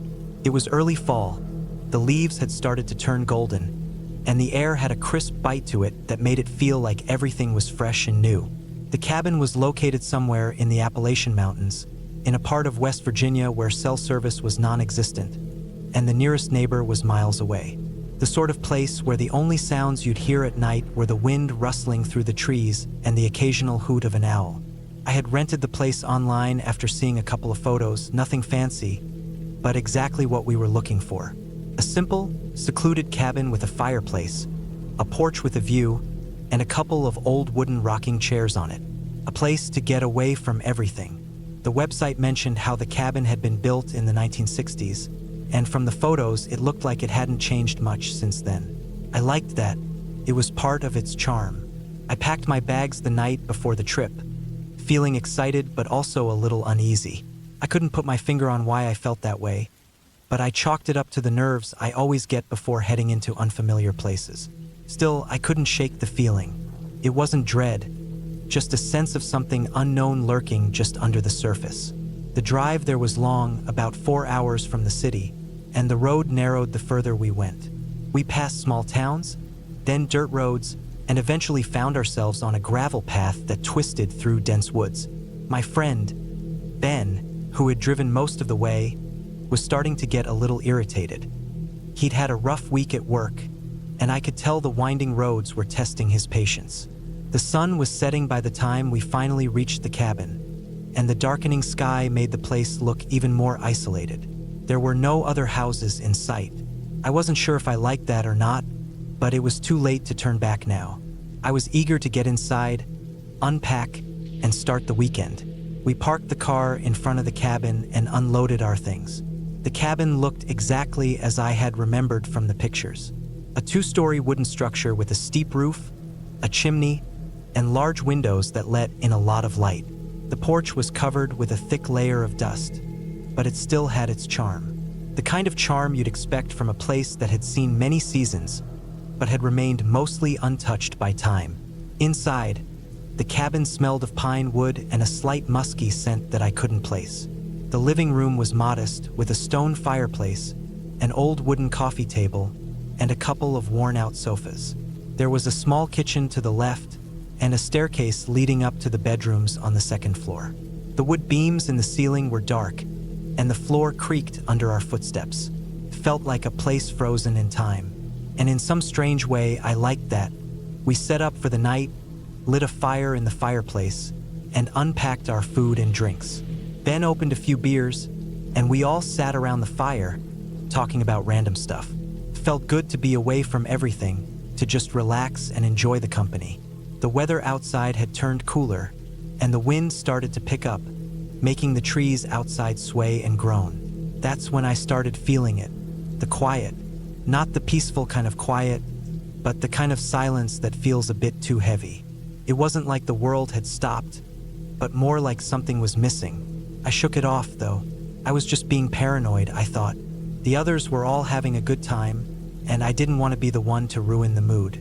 As the night wore on, we decided to head to bed. There were 2 bedrooms upstairs, and we each took one. I ended up in the larger room at the front of the cabin, with a big window that faced the woods. The curtains were heavy, and I pulled them shut before lying down. The bed was comfortable enough, but the creaking of the old wooden frame kept me tossing and turning. I found myself staring out the window in the dark, the shadows of the trees swaying in the wind. Around midnight, I finally managed to drift off to sleep, but the peace didn't last long. I woke up to the sound of a loud thud. It was the kind of sound that made you sit up straight in bed, heart pounding. I froze, listening. The house was silent again. I couldn't figure out what it was. Maybe an animal outside, or a branch hitting the roof. I tried to go back to sleep, but something was nagging at me. I kept hearing small noises, the kind you might ignore in a normal house, but in a place this isolated, they felt amplified. A few hours passed, and I finally fell back into a restless sleep. The next morning, I woke up early. The cabin was still cold, but the sun was starting to rise, casting a pale orange light over everything. I rubbed my eyes and sat up in bed, feeling groggy. I decided to head downstairs to make some coffee. Ben was already in the kitchen making breakfast. He looked tired, his face pale. "Did you hear anything last night?" he asked, without looking up from the stove. I didn't know how to respond. I hadn't told anyone about the noises, but hearing him bring it up made me feel a little less crazy. "Yeah, actually, a few weird sounds, like something bumping against the house." Ben nodded. "Same here. I thought it was an animal, but I don't know. It didn't sound like that." We shrugged it off, though. It was probably just the house settling or an animal in the woods. Nothing to get worked up over. The day passed uneventfully. We went for a hike up the nearby trail, passing through dense forest, and even stumbled upon a small stream where we stopped for a bit. It was a beautiful spot, quiet and serene. We talked about everything and nothing, enjoying the simplicity of being away from the city. That night, we made a big dinner, grilled steaks and vegetables over the fire. The night sky was clear, and we spent a few hours sitting outside, watching the stars. But again, as the night wore on, I started to feel uneasy. It was like something was watching us, though I couldn't explain why I felt that way. We all went to bed early that night, and I tried to sleep as quickly as I could. But it wasn't long before the noises started again. First, a small knock, then another thud, followed by the sound of something scraping against the wood. I sat up in bed, my heart racing. The house felt too still, too quiet. I got up and went to check the windows. Nothing outside. No animals, no sign of anything out of the ordinary. But I still couldn't shake the feeling. It was like I was being watched from the shadows of the trees, even though I knew that was impossible. I went back to bed, but I couldn't sleep. Every little noise made me jump, and I found myself listening to the wind howling outside, wondering if it was just the trees causing the strange sounds. Around 2 a.m., I heard the sound again. This time it was louder, and it definitely came from inside the house. I grabbed my flashlight and crept down the stairs. The floorboards creaked under my weight, but I didn't care. I had to know what was happening. The house was dark and still, and I moved through it cautiously, shining the light on everything. The kitchen was empty. The living room, too. That's when I heard it. A soft, dragging sound, like something heavy being moved across the floor. My heart pounded in my chest as I followed the sound, reaching the basement door at the end of the hallway. The door was ajar, and I could see a faint light flickering from below. I didn't want to go down there. I wanted to turn around, go back upstairs, and pretend this was all in my head. But my legs moved on their own, and I descended into the darkness. What I found in the basement was enough to make me freeze in terror. There, in the far corner of the basement, was a pile of old furniture. Broken chairs, dusty boxes, and an old wooden cabinet. And next to it, there was a trapdoor in the floor, half hidden by the furniture. The dragging noise had come from this door. Someone or something had been moving it. I don't know why, but I walked closer to it. My hands were shaking as I reached for the handle, my flashlight trembling in my grip. With one hard pull, the trapdoor creaked open. Underneath was a narrow, dark space, almost like a crawl space. And in the very center of it, there was something. A bundle, wrapped in a tattered sheet. I couldn't make out what it was at first, but when I shone the flashlight on it, my stomach dropped. It was a pile of old clothes, and under them there was something that looked like a bag.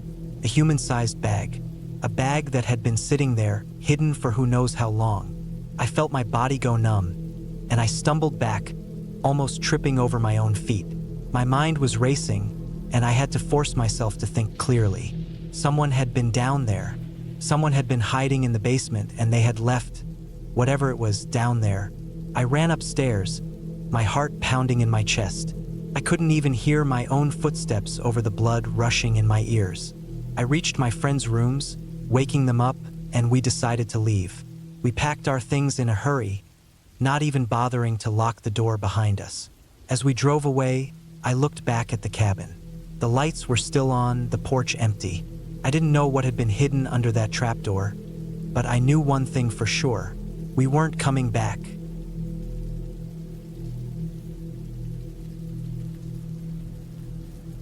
It was the summer of 2013 when I decided to take some time off work and rent a small cabin up north in Washington state. I was 32, living alone, working long hours in IT, and I was starting to burn out. I needed quiet. I needed something that didn't involve screens, code, or phone calls. A friend of mine, Justin, told me about a remote cabin he and his cousin used a few times for hunting. It wasn't listed anywhere online. He gave me a phone number.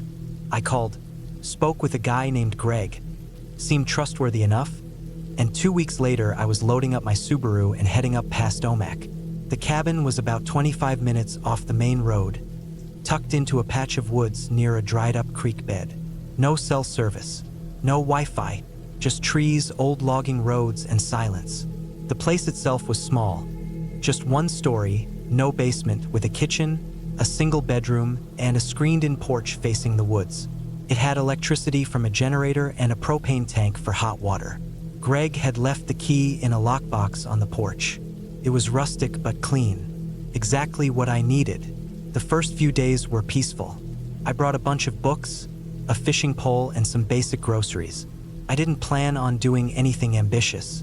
I'd get up with the sun, make coffee on the old gas stove, and sit on the porch watching the woods breathe. I'd take long walks during the day, sometimes hiking the old deer trails, sometimes just wandering near the creek. There were no other cabins around for miles. At night, I'd sit by the fire pit and listen to the sounds. Crickets, wind, the occasional rustle of an animal in the underbrush. But by the fourth night, something started to feel off. It started small, things I could have easily written off. On Wednesday morning, I went to grab the aluminum pot I'd left drying outside and found it missing. I figured maybe a raccoon had dragged it off, though I didn't see any tracks. I searched around and found it about 20 feet away, behind the woodshed, sitting upright like someone had placed it there. Odd, but not alarming. Later that day, I noticed the back screen door. The one facing the woods was unlatched. I always latched it. It was an old metal hook kind of latch that you had to actually line up and slip in. I chalked it up to me being careless. Maybe I'd just forgotten. Then, that night, as I was getting ready for bed, I thought I heard something walking outside the cabin. It was about 11 p.m. I had turned off the lantern and was lying in bed, listening to the night. I wasn't sure at first, maybe an animal, maybe my imagination, but it was the kind of sound that made your chest tighten. A slow, deliberate crunching of leaves and twigs. Not running, not darting, walking. Steady, like a person. I held my breath. The sound paused, then resumed. It moved around the side of the cabin, stopped again, then nothing. I didn't sleep much that night. The next morning, I walked the perimeter of the cabin. I didn't see anything obvious. No footprints, no disturbed brush, but the woods were thick, and the ground was mostly pine needles and dead leaves. I tried to push the sound out of my mind. Maybe it had been a deer, maybe a bear, maybe I was just on edge. I drank coffee, took a walk, tried to clear my head. But that day, around noon, something happened that made it impossible to ignore anymore. I'd taken a short trail west of the cabin that led to a clearing. The area was peaceful, with wildflowers and waist-high grass. As I was heading back, I noticed something strange nailed to one of the trees near the trail. It was a tin can, like a soup can, sliced in half with what looked like pieces of mirror glued inside. It was nailed at an angle facing downward. I stopped and looked around. There were 3 more cans nailed to nearby trees in the same weird way, like makeshift reflectors or signal devices. They weren't old either. The nails were clean. The cans weren't rusted. Someone had put them there recently. I hurried back to the cabin. When I got there, I checked the screen latch. It was unlatched again. That night, I barricaded the doors. I used a wooden broomstick to jam the front door handle and pushed the kitchen table against it. For the back door, I dragged an old bench in front of it. I turned off the generator to keep things quiet and sat in the dark, listening. I stayed up until about 3 a.m., eyes wide, heart racing at every creak and groan of the old wooden walls. Around 2 a.m., I heard the crunching again. This time, I was sure of it. It started near the woodshed's slow, cautious footsteps. They circled around the cabin again. I didn't have a gun, just a long hunting knife I'd brought for utility. I grabbed it and stood silently by the front window, holding my breath. The footsteps stopped by the back door. Then, after maybe a full minute of silence, I heard the faintest sound. The screen latch. Click. It was being opened gently. I didn't move. I didn't breathe. Then, a second sound. The actual door handle wiggling, slowly, like someone was testing it. They tried it 3 times, then stopped. The footsteps moved away, slowly, into the woods. I didn't sleep at all. At first light, I packed my things, threw them in the car, and decided to cut my trip short. I was done. I didn't care about the refund or the rest of the week. I was out. But when I turned the key in the ignition, nothing happened. Battery was dead. I opened the hood, checked the cables. Everything looked normal.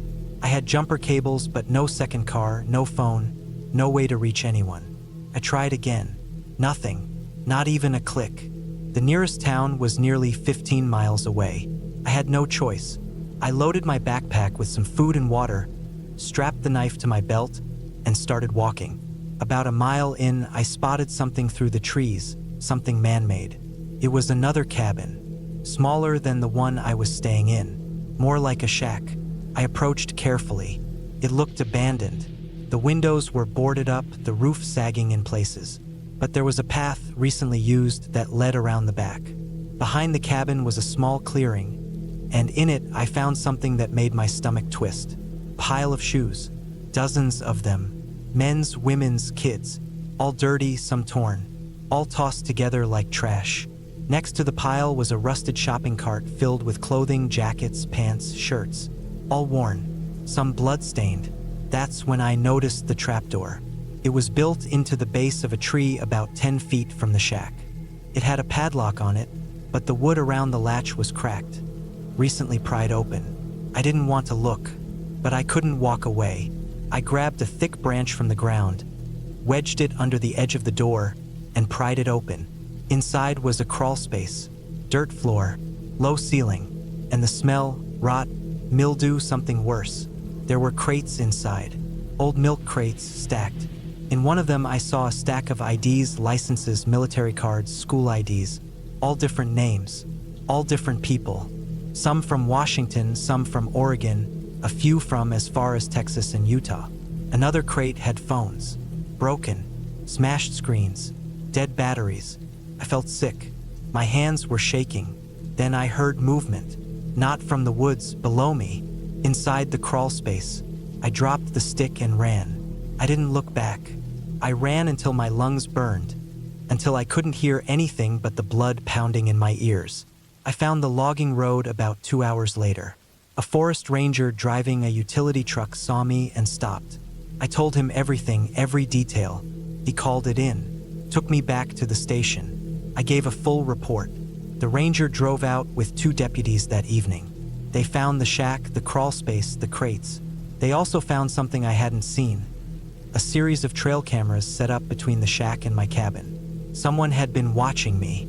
For days, they never found the person who owned the shack. But they linked some of the IDs to missing persons cases going back 10 years. Hikers, campers, people passing through, all vanished near that area. I still think about it sometimes. How close I came, how random it all was. I didn't do anything wrong. I was just looking for peace, for quiet. But there are people out there who wait for folks like that. People who know the woods better than anyone. People who watch and wait and plan. I sold my camping gear. I haven't been back to the woods since, and I never will.